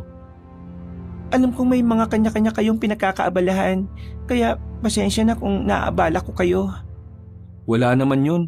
Masaya naman kami ni Ronald na ginagawa namin to para sa'yo. Elena, huwag ka ma-offend pero sigurado ka bang hindi tayo isasakta ni Gigi? Nung inatake niya kanina si Khalid, may napagtanto ko. Lahat ng taong mananakit sa akin, sasaktan din niya. Kung hindi naman siya nakakaramdam ng panganib sa inyo, hindi niya kayo sasaktan. Tingin ko, dahil kalahating aswang at kalahating tao lang naman si Gigi, may kakayahan din siyang makapag-isip na parang tao. Yung emosyon ng tao. Baka yun yung namana niya kay Elena. Kung ganon, ayos din pala.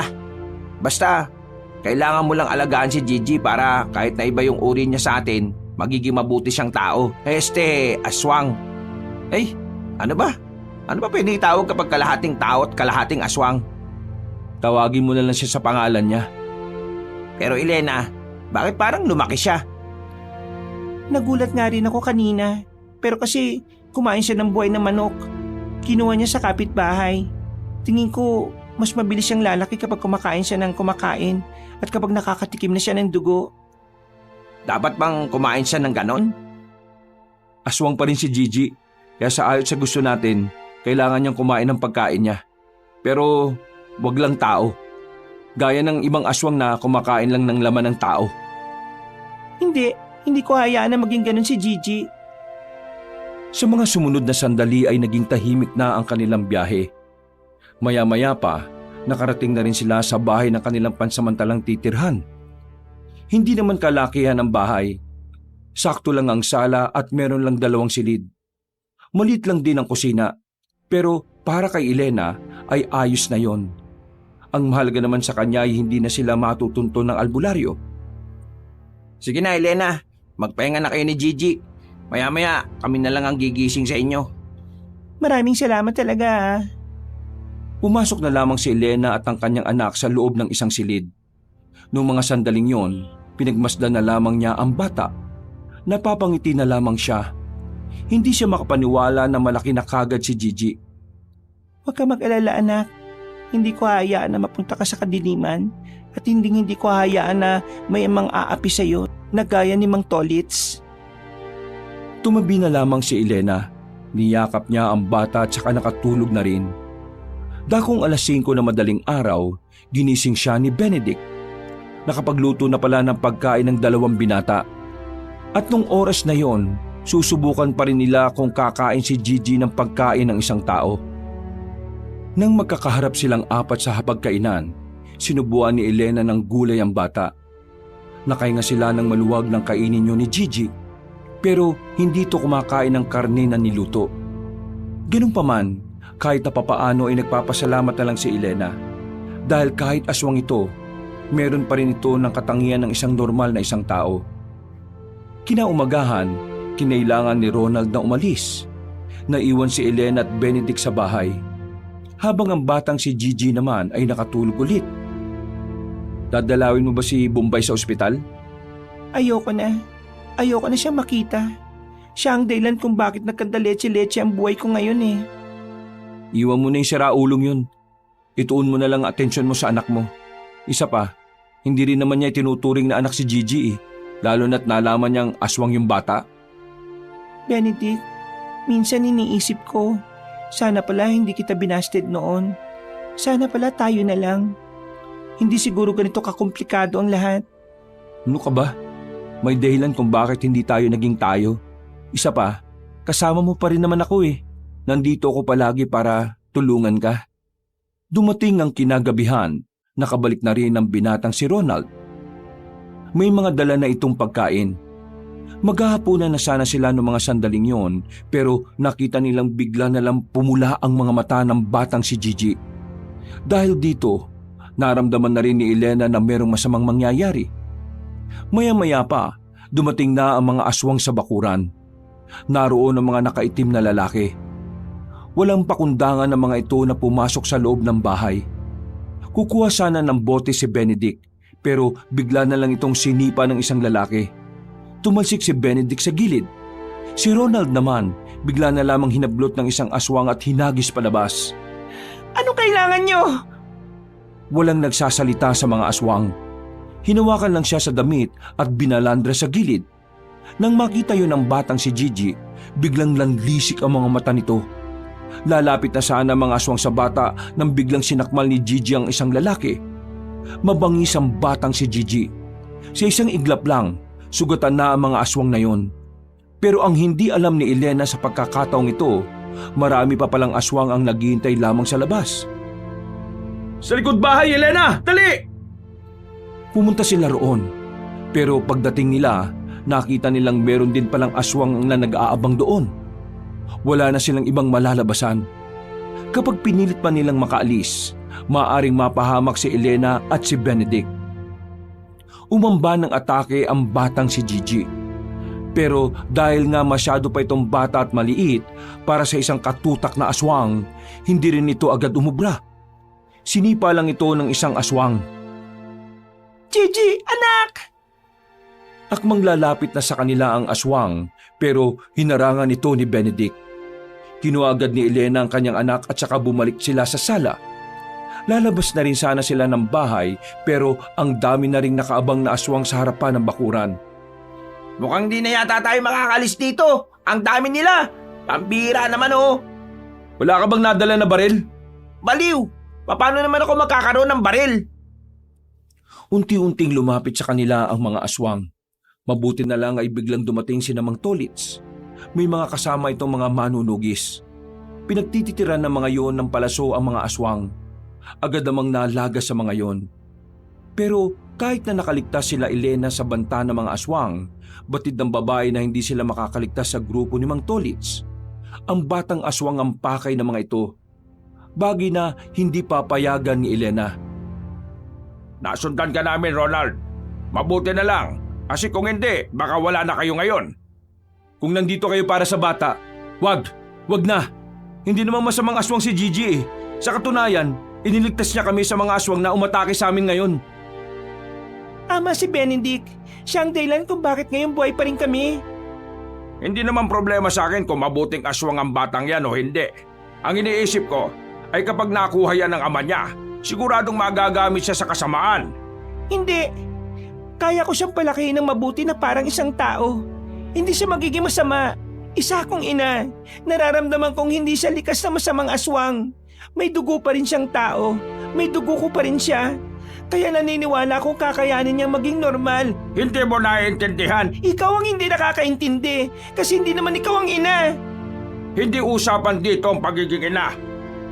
Ang usapan dito ay ang kaligtasan ng mas maraming tao. Paano mo aalagaan ang batang yan kung ang hari ng mga aswang kayang-kayang kunin sa iyo ang bata? Kahit palakihin mo yan ng mabuti, kapag yan napas sa kamay ni Ingkong, tapos na tayong lahat. Kailangan mo makinig sa akin, Iha. Hindi ang batang yan ang tipo ng anak na dapat mong palakihin. Anong karapatan mong diktahan ako?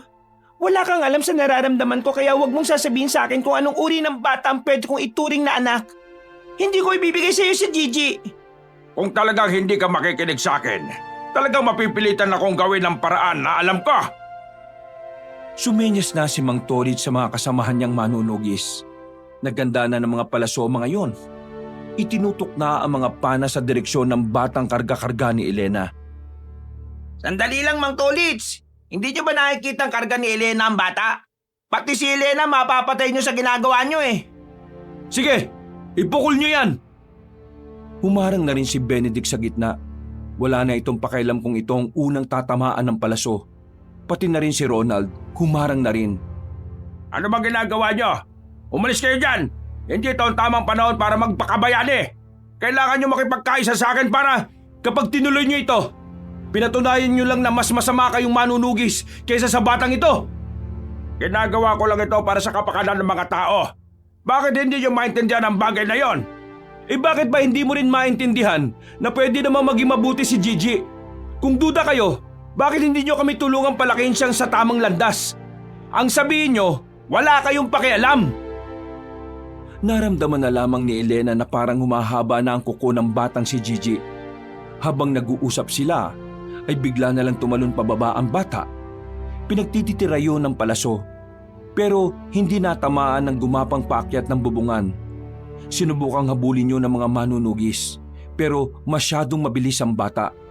Nakatakas na rin ito at hindi na rin nila nahabol pa. Laking panghihinayang ng mga manunugis lalong-lalo na si Mang Tolits.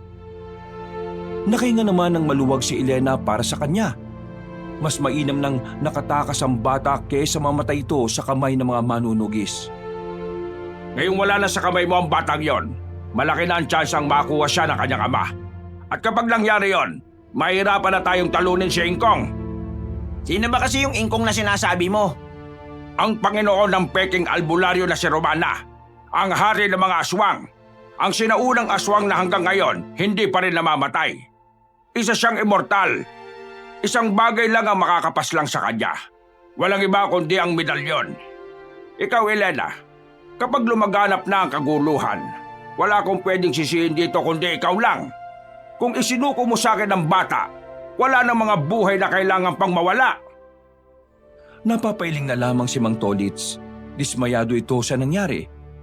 Mga kasama, kunin niyo ang bangkay ng mga aswang. Dadalhin natin niya sa gubat at sabay-sabay nating susunugin. Sandali pang napatingin si Mang Tolits kay Elena. Bumuntong hininga ang matanda at saka nauna na ring naglakad palabas. Nang makaalis na ang mga manunugis, napaupo na lamang si Elena sa harapan ng pinto. Sa puntong ito, hindi niya alam kung ano ang mararamdaman niya. Nagulat na lamang ang dalawang binata nang biglang tumakbo ang babae palabas. Iniisip niya kasing baka hahanapin nila Mang Tolits ang batang si Gigi. Kaya naman nagdesisyon itong magtungo rin sa kagubatan. Wala nang pakialam si Elena kung madilim. Ang tanging nasa isipan niya ay mahanap at maibalik ang kanyang anak na si Gigi. Nang makaramdam ng pagod ay napaupo na lamang siya sa tapat ng puno. Nakasunod naman sa kanya agad ang dalawang binata na kanina pa rin takbo ng takbo. Kailangan ko mahanap si Gigi. Hindi siya pwedeng mawala sa akin. Hindi pwedeng makuha siya ng hari ng mga aswang. Hindi pwedeng makuha sila ni Mang Tolits. Ipagpabukas na natin ang paghahanap. Mas delikado ngayon. Kapag may mga nakasalubong tayong aswang, wala tayong magagawa. Wala tayong dalang kahit na anong pangprotekta sa sarili natin eh. Tama si Benedict, Elena. Umuwi na muna tayo. Mas mahihirapan tayo kapag ngayon tayo naganap. Baka sa halip makita pa natin si Gigi tayo naman ang mamatay. Sorry, hindi ko na kasi talaga alam ang gagawin ko. Inalalayan na siya ng dalawang binata. Nang maging kalmado na siya ay nilisan na rin nila ang kagubatan. Bumalik na muna sila sa kanilang bahay. Sa kakaiyak, hindi na namalayan ni Elena na nakatulog na pala siya. Umaga na nang magising siya sa pag-aakalang nasa tabi na niya si Gigi. Pagbangon niya, nakita niya sa labas ang dalawang binata. Nililinis sa mga natuyong dugo sa bakuran. Umupo siya sa gilid. Bigla niyang naalala ang kanyang asawa na si Khalid. Kahit na naging masama ang trato nito sa kanya, meron pa rin parte ng pagkatao niya na tila nag-aalala pa rin para sa lalaki. Nagising ka na pala. Siya nga pala, pagkatapos mong kumain, uuwi na muna tayo sa atin ha. Kukuha lang ako ng mga damit ko. Tapos ikaw, kunin mo na rin lahat ng mga gamit mo. Para naman habang nandito tayo, meron kang nagagamit o nasusuot. Tumango na lang ang babae. Wala siyang ganang makipag-usap hanggang sa nasa biyahe na sila ay parang wala siya sa sarili. Nakatingin lang siya sa dinaraanan nila. Ilang minuto lang, narating na rin nila ang kanilang lugar. Lalo lang siyang nakaramdam ng lungkot. Walang katao-tao. Tumuloy siya sa kwarto nilang mag-asawa. Habang nagkakalkal siya ng damit, nakita niya ang bag ng asawa niya sa ilalim ng kama. Hinugot niya yon. Pagbukas niya, nakita niya ang medalyon na naroon. Nagsalubong ang kilay niya. Sa hindi malamang dahilan, naisipan niyang kunin yon at inilagay kagad sa kanyang bag. Sigurado ka bang okay na ang lahat ng gamit mo? Wala ka na bang ibang nakalimutan? Wala na, okay na ako. O sige, tara na. Isang mapait na ngiti na lamang ang naisukli ni Elena sa binata. Mula noong araw na yon, hindi na talaga nasilayan ni Elena ang kanyang anak. Lumipas ang halos 3 buwan, tila nasanay na lang siya na wala na ang presensya ni Gigi. Kahit na may nararamdaman pa rin siyang lungkot, kinakaya na niyang mabuhay at magsimula ng panibagong buhay niya. Magkasama silang 3 sa iisang bahay. Wala namang problema si Elena sa setup nila dahil mabait naman ang 2 lalaking kasama niya. Malayong-malayo sa kanyang asawa na si Khalid, na wala pa rin siyang balita kung ano na ang nangyari. 3 buwan na ang nakalipas pero hindi pa rin makapaniwala si Elena sa mga nangyari. Ang akala niya pa hindi siya makakawala sa sitwasyon na yon. Pero ngayon, 3 buwan na rin walang nangyayaring kakaiba. Tila bumalik na ang buhay niya sa normal. Walang paramdam ang aswang. Wala na rin paramdam sa kanila si Mang Tolits. Sigurado ka bang maghahanap ka na ng trabaho? Ayos lang naman sa amin ni Ronald na wag na muna. Alam naman namin kung gaano kahirap ang pinagdaraanan mo. Oo nga, huwag mong pwersahin ng sarili mo. Hindi, kaya ko naman na. Isa pa, gusto ko rin namang makatulong sa inyong dalawa. Ayaw ko maging pabigat habang buhay. Isa pa, para naman makapaglibang-libang naman ako. 3 buwan na rin ang nakalipas. Hindi pwedeng habang buhay na lamang ako nalulugmok.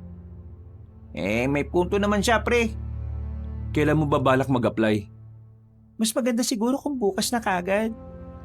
Sabihan mo lang kami para maihatid ka namin. Ay, hindi na. Kaya ko naman mag-isa eh. Sayang ang benta niyo kung isasara niyo ang babuyan ng isang araw. Ayos si Elena pre, independent woman. Masaya lang sana sila nung hapon na yon. Ang kaso nga lang, nawala ang mga ngiti nila nang mapatingin sila sa pintuan. Isang binatilyo ang nakatayo roon. Tulala, madungis ang muka at katawan. Umaalingasaw na ang amoy nito. Sino ka? Uy, sino ka? Bakit ka nandito? Sandali! Bakit? Kilala mo ba siya? Diyos ko! Lumapit si Elena sa binatilyo at kahit marumi ang binatilyo ay agad niya itong niyakap ng mahigpit. Takang-taka si Benedict at Ronald noong mga sandaling yon. Hindi kasi talaga nila makilala ang nasa kanilang harapan. Elena, sino ba yan? Kapatid mo ba yan? Si Gigi! Si Gigi? Teka, papanong? Pre, mukha nung umalis siya, marami siyang kinain na karne. Ilang beses siguro siyang nakatikim ng dugo kaya ganyan siya kagad lumaki. Ganyan ba talaga lahat ng aswang? Hindi ko alam eh, pero baka si Gigi lang. Kasi nga, espesyal ang kaso niya. Saan ka ba napadpad, anak? Hindi sumagot ang binatilyo. Tumingin lang yon kay Elena. Elena, kung si Gigi nga yan, malamang hindi pa siya marunong magsalita kahit malaki na siya. Kasi kung iisipin mo yung edad niya parang 1 taon pa lang. Si Gigi ito. Malakas ang pakiramdam ko. Nararamdaman ko si Gigi ito. Halika na anak, papaliguan ka ni Mama. Nang lapitan na yon ni Benedict at Ronald, namukhaan nga nila ito.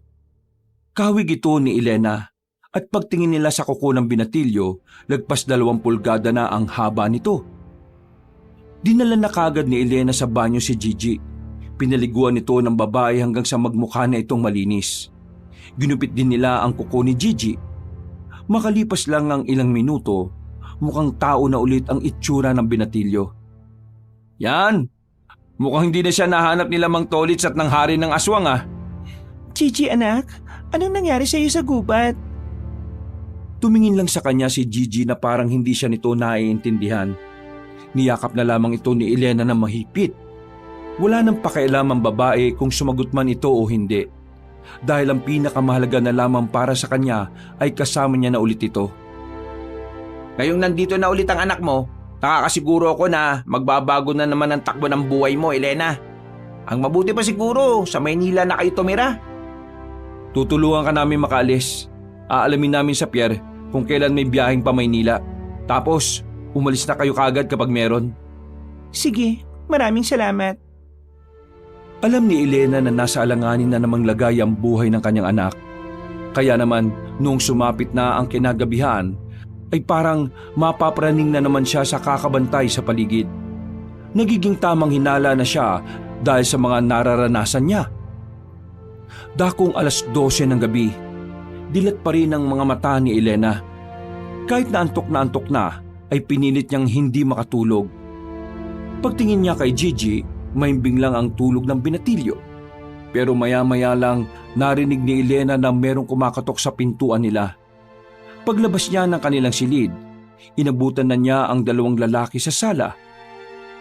Sino yun? Sandali, sisilipin ko. Naglakad ang lalaking si Benedict para sa pintuan. Merong maliit na butas doon. Pagtingin niya sa labas, nakita niyang naroon sila Mang Tolits. Kasama na naman ito ang mga manunugis. Agad na bumalik si Benedict sa kanila. Naalarma na ang dalaga ng mga sandaling yon. Sinarado niya kagad ang pintuan ng silid nila ni Gigi. Ronald, alam kong nariyan na ang anak ni Elena. Hindi kami pwede magkamali. Dito kami tinuro ng langis na lana. Kaya gusto ko sana makausap kayo. Buksan niyo ang pinto! Hindi nakatiis si Elena.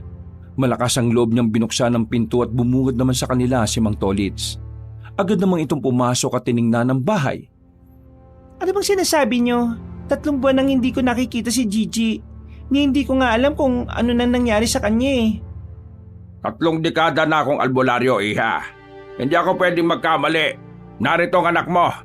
Kaya naman, isuko mo na siya sa amin para wala na tayong problema. Mawalang galang na po Pero trespassing na po ang ginagawa nyo Pumasok kayo sa bahay namin nang walang paalam. Hindi nyo ba alam na pwede namin kayong kasuhan? Alam ko, pero hindi naman na mahalaga sa akin kung makulong ako o hindi. Ang mahalaga sa akin ay ang kaligtasan ng maraming tao. Mga kasama, halugugin niyo ang bahay. Ihanda niyo ang sarili niyo dahil baka bigla kayong atakihin. Kabadong babae nang makita niyang lumapit na sa silid nila ang mga manunugis. Sinundot-sundot ng alambre ang doorknob. Nang mabuksan na ang pintuan, nanlamig si Elena dahil alam niyang naroon ang kanyang anak.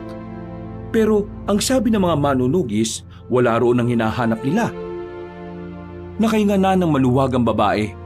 Napansin niya sa loob ng silid na parang nakabukas ng bahagya ang bintana. Alam niyang nakatakas na agad ang binatilyo bago pa man dumating sila Mang Tolits. O di ba wala? Ang kukulit niyo naman kasi. Pasensyaan tayo, Mang Tolits. Pero bukas din, irereklamo namin kayo. At kung ano man ang sinasabi niyong langis na lana, hindi na kayo dapat magtiwala dyan dahil nagkamali kayo. Pasensya na. Hindi ko inaasahan na makakamali ako. Sobrang tagal ko nang ginamit ang langis na lana, pero hindi ko alam kung bakit ngayon lang ako pumalya. Pasensya na talaga. Pasensya na rin po, kasi bukas baka makulong na kayo. Palis na sana sila Mang Tolits nang biglang napatigil ang mga yon sa bakuran. Kahit sila Elena, narinig din ang mga malalakas na hiyaw ng mga aswang sa kagubatan. Lalong nanindig ang mga balahibo ni Elena. Pakiramdam niya, may mangyayari na namang masama. Ronald, pre, kunin mo na yung binili nating baril. Hindi nagtagal, bigla na lamang umatake ang mga aswang sa mga manunugis. Sa bilis ng mga pangyayari, nadali agad ang mga bata-bata ni Mang Tolits. Tinamaan ang mga yon sa iba't ibang parte ng katawan. Laban lang! Laban! Walang atras! Binunot na ni Mang Tolits ang kanyang palakol. Nagmamadali itong ipinagtatataga ang mga aswang. Habang ang iba naman niyang kasama ay hinila papasok ng bahay nila Elena. Tumulong na rin ang dalawang binata sa pagsagip sa iba. Elena, dito ka lang. Tutulungan namin sila. Pre, tara! Pinagbababaril ng dalawang lalaki ang mga aswang. Kahit na papaano, nakatulong ang ginawa nila dahil sandaling tumigil at nagtago ang mga nilalang. Noong mga sandaling yon, aminado ang matandang si Tolits na nabigla sila sa pag-atake ng mga aswang. Kaya naman maging ito rin ay nababahala sa mga susunod na mangyayari. Mang Tolits, akala ko ba kakayanin niyo mga aswang? Anong nangyari? Hindi namin namalayan ang pagdating nila Totoo ngang hindi na gumagana ang lana. Mga kasama, ihanda niyo ulit ang sarili ninyo. Sa pagkakataong ito, hindi na tayo padadaig! Hindi pa natapos ang gulong yon, naganda rin muli ang mga aswang. Maya-maya pa, sumagu pa ulit sila sa mga nilalang. Sa mga oras na ito, hindi maiwasan ni Elena na hanapin ang kanyang anak. Nababahala kasi siya na baka isa sa mga aswang na yon si Gigi. Makalipas pa ang ilang minuto, kitang-kita na ang pagiging dihado ng mga manunugis. Unti-unti na silang nagagalusan. Puro tama na ang iba nilang mga kasama. Kaya naman, napilitan na lang silang pumasok sa loob ng bahay. Kung hindi nila yun gagawin, siguradong mamamatay na silang lahat dahil iilan na lang sa kanila ang nakatayo. Bera, malas! Pre, mauubos na bala ko. Uling magasin na to. Nalinti ka na! Mawawalan na sana sila ng pag-asa nang marinig nilang parang nasasakta ng mga aswang sa labas. Pagsilip nila sa labas, nakita nila ang binatilyong si Gigi na kinakalaban ng mga kapwa-aswang. Malakas ang binatilyo. Kakaiba rin ang bilis nito na siyang ginagamit nito para isa-isahin ang mga kalaban. Nanlalaki ang mga mata ni Mang Tolits. Hindi ito makapaniwala sa nasasaksihan niya. Sa buong buhay ng matandang lalaki, ito ang unang pagkakataon na nakakita siya ng isang aswang na kinakalaban ng mga kalahi niya. Kaya sa mga sandaling ito, tila unti-unti nang nakukumbinsi ang kalooban ng matanda na totoo ngang mabuting aswang si Gigi. Tulungan natin siya, tara!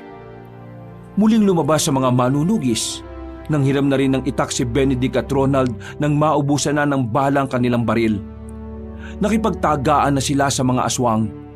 Mas lumakas ang kanilang loob dahil sa pinakita ng binatilyong si Gigi.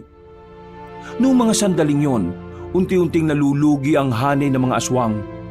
Napapansin ng mga nilalang na yon na kapag tumatagal, mauubos at mauubos na rin sila. Dahil kasi sa pagiging mabangis ni Gigi, walang umuubra kahit isa sa kanila. Kaya naman nakapagdesisyon na ang ibang aswang na umalis na lamang at umatras.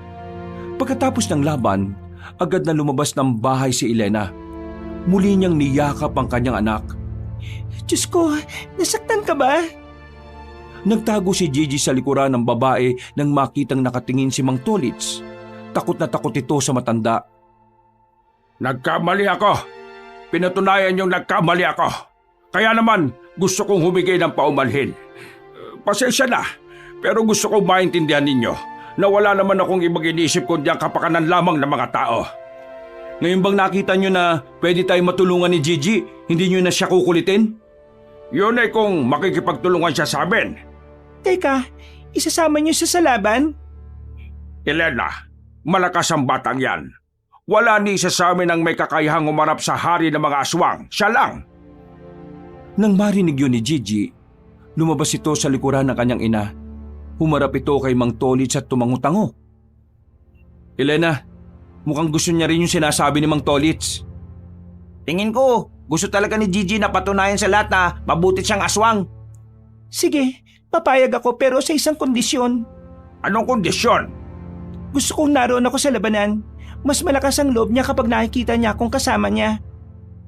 Elena, mukhang delikado naman yung sinasabi mo eh. Pinuno at hari ng mga aswang ang makakalaban natin. Hindi to biro. Sige, papayagan kita. Sa ngayon, makikinig ako sa opinyon ng isang ina. Maraming salamat. Matapos ang usapang yon, inasikaso na muna nila ang mga kasamahan nilang sugatan. Wala namang nasawi sa kanila. Pero karamihan sa iba ay malalalim ang sugat. Buti na lang ay handang-handa na ang samahan ng mga manunugis. At dahil karamihan sa mga nakaligtas ay mga lehitimong manggagamot, naging mabilis din naman ang panggagamot sa mga kasamahan nila. Habang abala ang iba, nilapitan ni Mang Tolits ang babae. Abala lang si Elena sa kusina ng mga sandaling yon. Iya, pasensya na sa nangyari ha. Ginawa ko lang naman ang trabaho ko bilang protektor ng mga tao. Naintindihan ko naman ang ginawa niyo. Kahit sino, pagdududahan din naman ang pagiging aswang ng anak ko. Pero nagpapasalamat ako sa inyo kasi naniwala kayo sa kanya. Elena, papaalalahanan lang kita ha. Hindi magiging madali ang laban sa hari ng mga aswang. Ngayon pa lang, sasabihan na kitang masasaktan ng anak mo. Wala bang paraan para mas lumakas siya? Para matapatan niya yung hari ng mga aswang? Ano kaya kung pakainin natin siya ng maraming karne o hilaw na hayop? Napalingon silang dalawa nang biglang pumasok sa kusina si Gigi. Sa nakita niyo, ang bilis lumaki ng bata. 1 taon pa lang pero pang binatilyo na kagad ang katawan. Pero hindi natin pwedeng gawin yon. Kapag mas bumilis ang pagtanda ng katawan niya at nahuli ang utak niya, mas maaga siyang tatanda at manghihina. Hindi ko rin alam kung bakit galon siya. Kahit ako, ngayon lang din ako nakakita ng ganitong kaso. Siguro dahil talaga espesyal ang anak mo, Elena. Pero huwag ka mag-alala. Magtiwala tayo sa anak mo. Huwag nating kalimutan na may dugo rin siya ng dugo ng hari ng mga aswang. Bumuntong hininga na lamang ang babae. Kahit na sinasabi yon ni Mang Tolits, hindi pa rin niya maiwasang hindi kabahan. Bukod sa alam niyang bata pa ang isip ni Gigi, wala naman siyang ideya kung anong klase ng aswang ang hari ng aswang at kung gaano ito kalakas.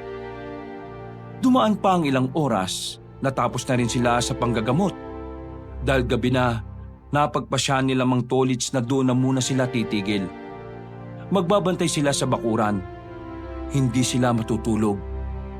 Palilipasin nila ang gabi at kapag sumapit na ang umaga, isasama na nila sila Elena sa kanilang kampo. Nakatambay lang sa sala ang tatlo. Si Gigi naman ay nagpapahinga na rin sa loob ng silid. Hindi sila dinadalaw ng antok. Dahil sa kabang nararamdaman, gising na gising pa rin ang kanilang diwa. Alam nyo, sa totoo lang, kabado ako sa hari ng mga aswang eh. Kasi hindi naman siya magiging hari kung hindi siya malakas eh. May tiwala ako kay Gigi. Alam kong kakayanin niya yun. Pero teka, Elena, nasa na kaya yung matandang babae na nagpainom sa'yo ng ano? Di ba aswang din daw yon? Wala na akong balita sa kanya. Dahil sa matandang yon, nangyari ang lahat ng ito. Kaya dapat magbayad din siya. Kapag nakita ko yun sa labas, uunahin ko yun. Wala akong pakialam kung matanda na siya. Kahit matanda na yun, aswang yun pre. Hindi mo kaya mag-isa yun. Yung asawa mo kaya, Elena, ano na kaya nangyari doon? Wala na akong pakialam sa taong yon. Patagal ko na siyang kinalimutan. Wala na siyang puwang sa buhay ko. Ikaw nga Ronald, matulog ka na. Pinapaalala mo pa kasi. Hindi ako makatulog kapag hindi kita katabi. Sira ulo. Kinaumagahan, kinailangan na nilang lisanin ang bahay na yon. Mas ligtas sa kampo ng mga manunugis kaya pumayag si Elena na manatili sila roon kasama si Gigi. Maigpit lamang ang hawak ni Gigi kay Elena. Ramdam na ramdam ng babae ang takot ng binatilyo. Huwag kayong mag-alala. Ang daan na ito ay ligtas. Dito kami lagi dumaraan. Isa pa, umaga naman ngayon. Mas madali naming malalaman kung aatake sila o hindi. Pagdating natin sa kampo, pagpahingayin niyo si Gigi ha. Mas magandang makapag-ipon siya ng lakas. Ngumiti pa si Mang Tolits kay Gigi. Natuwa naman sila nang makitang nakangiti rin ng binatilyo. Yun ang unang pagkakataon na nakita ni Elena na nakangiti ang kanyang anak. Hindi nagtagal ay narating na rin nila ang kampo. Para din itong maliit na barangay. Pero ang pagkakaiba lang, halos lahat ng nandun ay puro manunugis. Pinapunta sila sa loob ng isang bahay. Doon na muna sila pinatuloy para makapagpahinga. Gigisingin na lang namin kayo mamayang gabi kapag kakain na. At mamaya pag-usapan din natin kung anong gagawin at mga plano natin. Maraming salamat po, Mang Tolits. Ngumiti ng malapad ang matandang lalaki at saka naglakad na rin paalis kasama ng ibang manunugis. Ayos eh, no? Puro manunugis at albularyo pa lang naririto. Kaya nga kampo ang tawag nila rito, di ba? Nung umagang yon, nagpahinga silang apat. Magkatabing natulog ang mag-ina.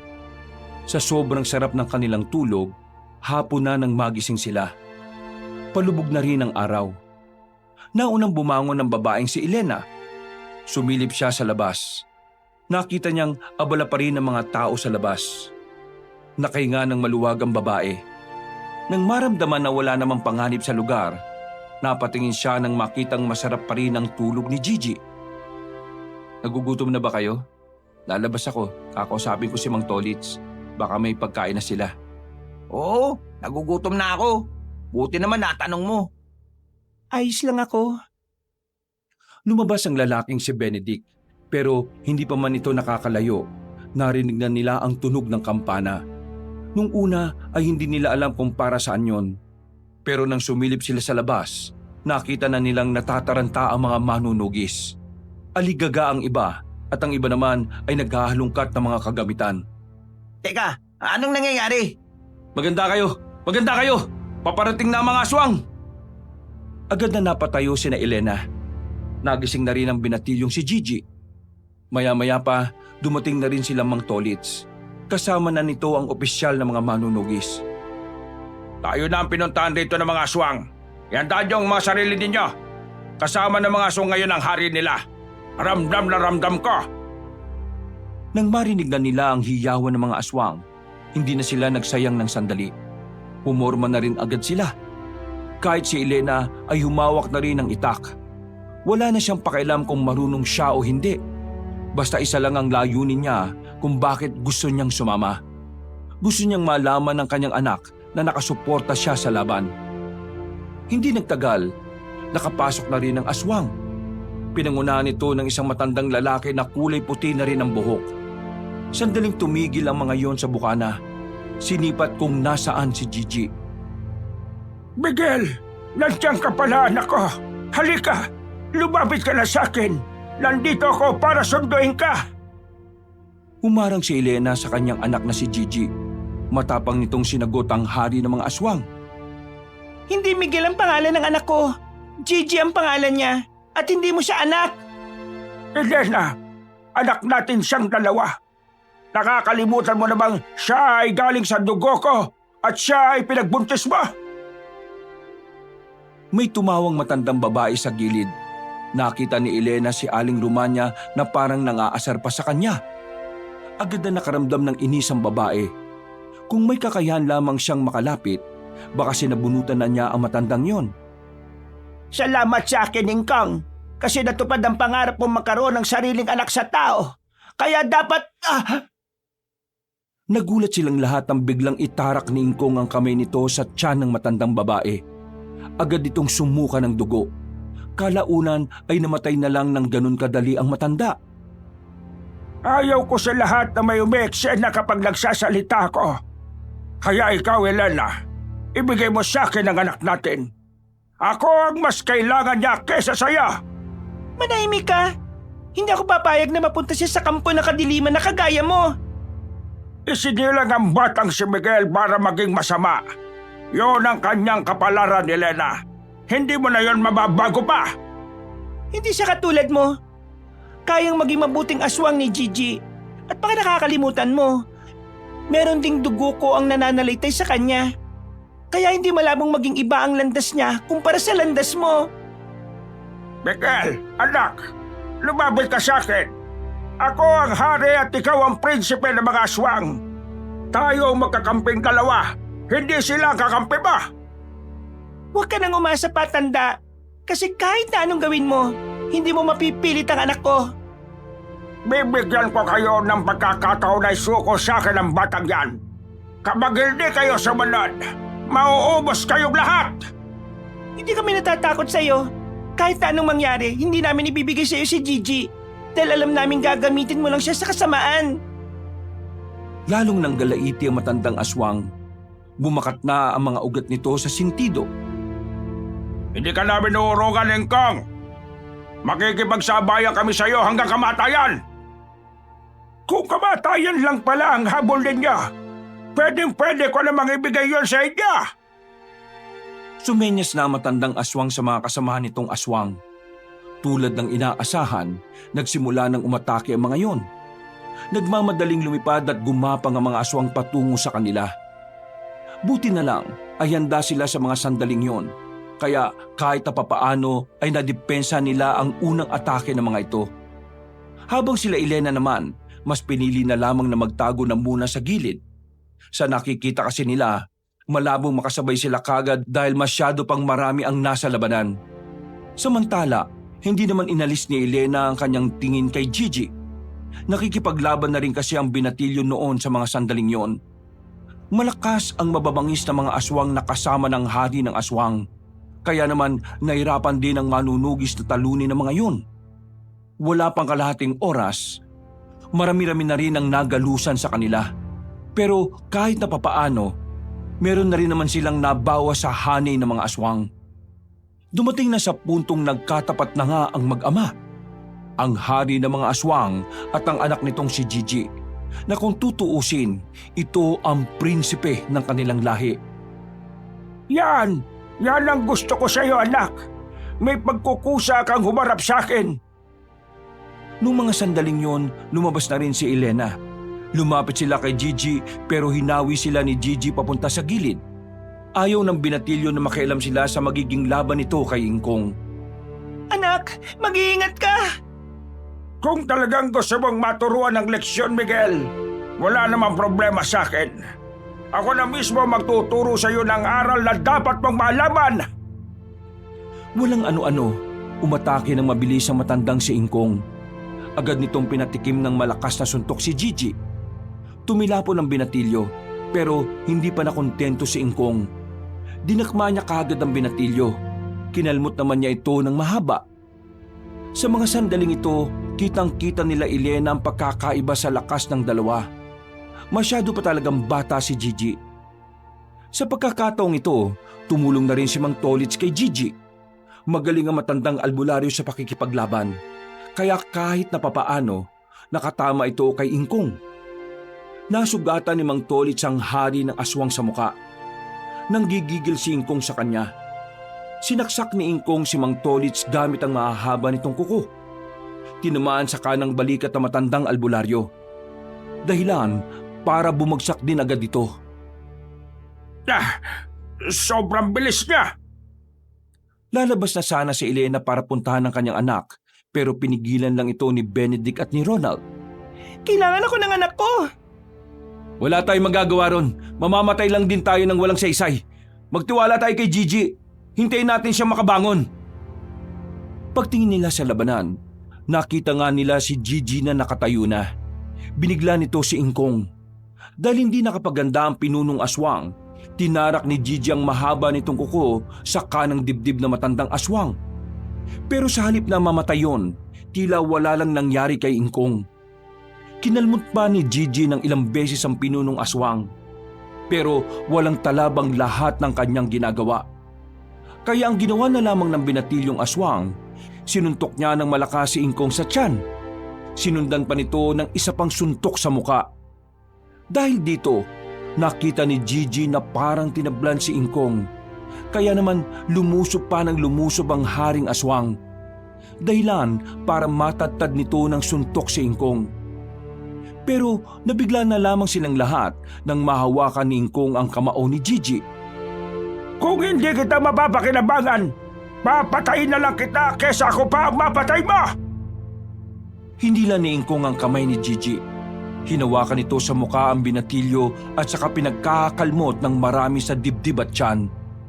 Hindi makapalag ang binatilyo noon. Bagay na parang dumudurog sa puso ni Elena. Hindi niya kayang makita na sinasapit yun ni Gigi. Lupaypay na ang binatilyo nang lumabas na si Elena sa kinalalagyan niya. Hindi na siya napigilan pa ng dalawang lalaki. Wala na siyang takot na nararamdaman nang harapin niya si Ingkong. Tatagay niya sana yon pero naagaw lang sa kanya ni Ingkong ang itak at binato sa gilid. Elena, ang mabuti pa, sumama ka na lang sa amin, sa akin. Gagawa tayo ng bagong anak. Hiligaya nitong anak natin na lalampa-lampa. Nakakadismaya. Mahinang nilalang. Hindi na naituloy pa ni Ingkong ang kanyang sasabihin nang biglang malakas na lumapat ang palad nito sa mukha ng matanda. Kahit na kailan, hindi ako sasama sa iyo.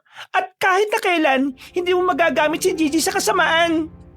Huwag mong inuubos ang pasensya ko, Elena. Sa lahat ng narito, ikaw ang hindi ko kayang saktan. Dahil alam kong ikaw lang ang maaaring makatulong sa akin. Ikaw lang ang makakapagbigay sa akin ng panibagong anak. Manigas ka! Mas pipiliin ko pang mamatay kaysa magkaanak sa uli. Sinampal ni Ingkong ang babae. Bagsak agad si Elena sa gilid at tumugo ang labi.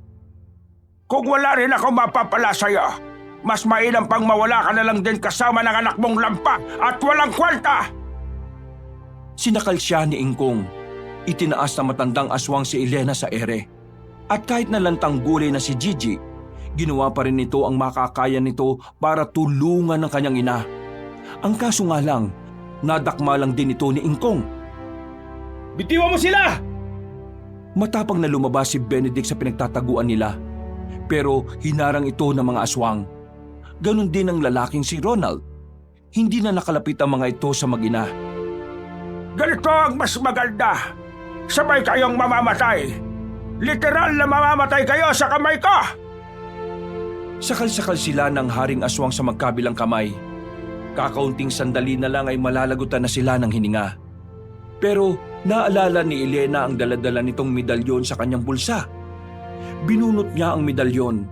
Nang makita ito ni Ingkong, nanlaki ang mga mata nito at agad na binitiwan ng mag-ina. Noong mga sandaling yon, ay hindi alam ni Elena kung ano ang meron sa medalyon. Basta nang makita niyang tila natatakot ang hari ng mga aswang, hindi na siya nagdalawang isip na idikit yon sa mismong dibdib ng matandang aswang. Dahil sa kanyang ginawa, nakita niyang tila nasunog ang dibdib ni Ingkong. Unti-unti itong naabo, ganun din ang iba pang aswang na nasa paligid. Si Gigi lamang ang natirang aswang sa kadahilan ng hindi ito purong aswang. Lahat ay nakahinga naman ng maluwag nang tuluyan na nilang matalo ang mga aswang. Niyakap na lamang ni Elena ang kanyang anak na pagod at bugbog ang katawan. Makalipas lang ng 2 linggo, nakarecover na rin ang lahat sa labanan. Maraming namatay sa mga manunugis, pero ang kamatayan naman ng mga yon ay itinuring na kabayanihan ng lahat. Samantala, dahil tapos na rin naman ang laban, nagpasya si Elena na manirahan sa malayo sa mga tao. Yun ay para mailayo ang kanyang anak sa posibleng panganib na dala rin ng ibang tao. Naintindihan naman yon nila Benedict at Ronald, kaya magmula noon, magkasama nang namuhay ang mag-ina. Tanggap na tanggap ni Elena si Gigi, kahit isa itong kalahating tao at kalahating aswang ito. Tungkol naman sa lalaking Bombay na si Khalid, hindi na talaga yung binalikan ni Elena kahit pa ilang beses na yung magmakaawa sa kanya. Para kay Elena, mas masaya na ang mamuhay na kasama si Gigi kesa makasama ang isang lalaki na kahit kailan hindi naman nagkaroon ng totoong pagmamahal sa kanya. Wakas,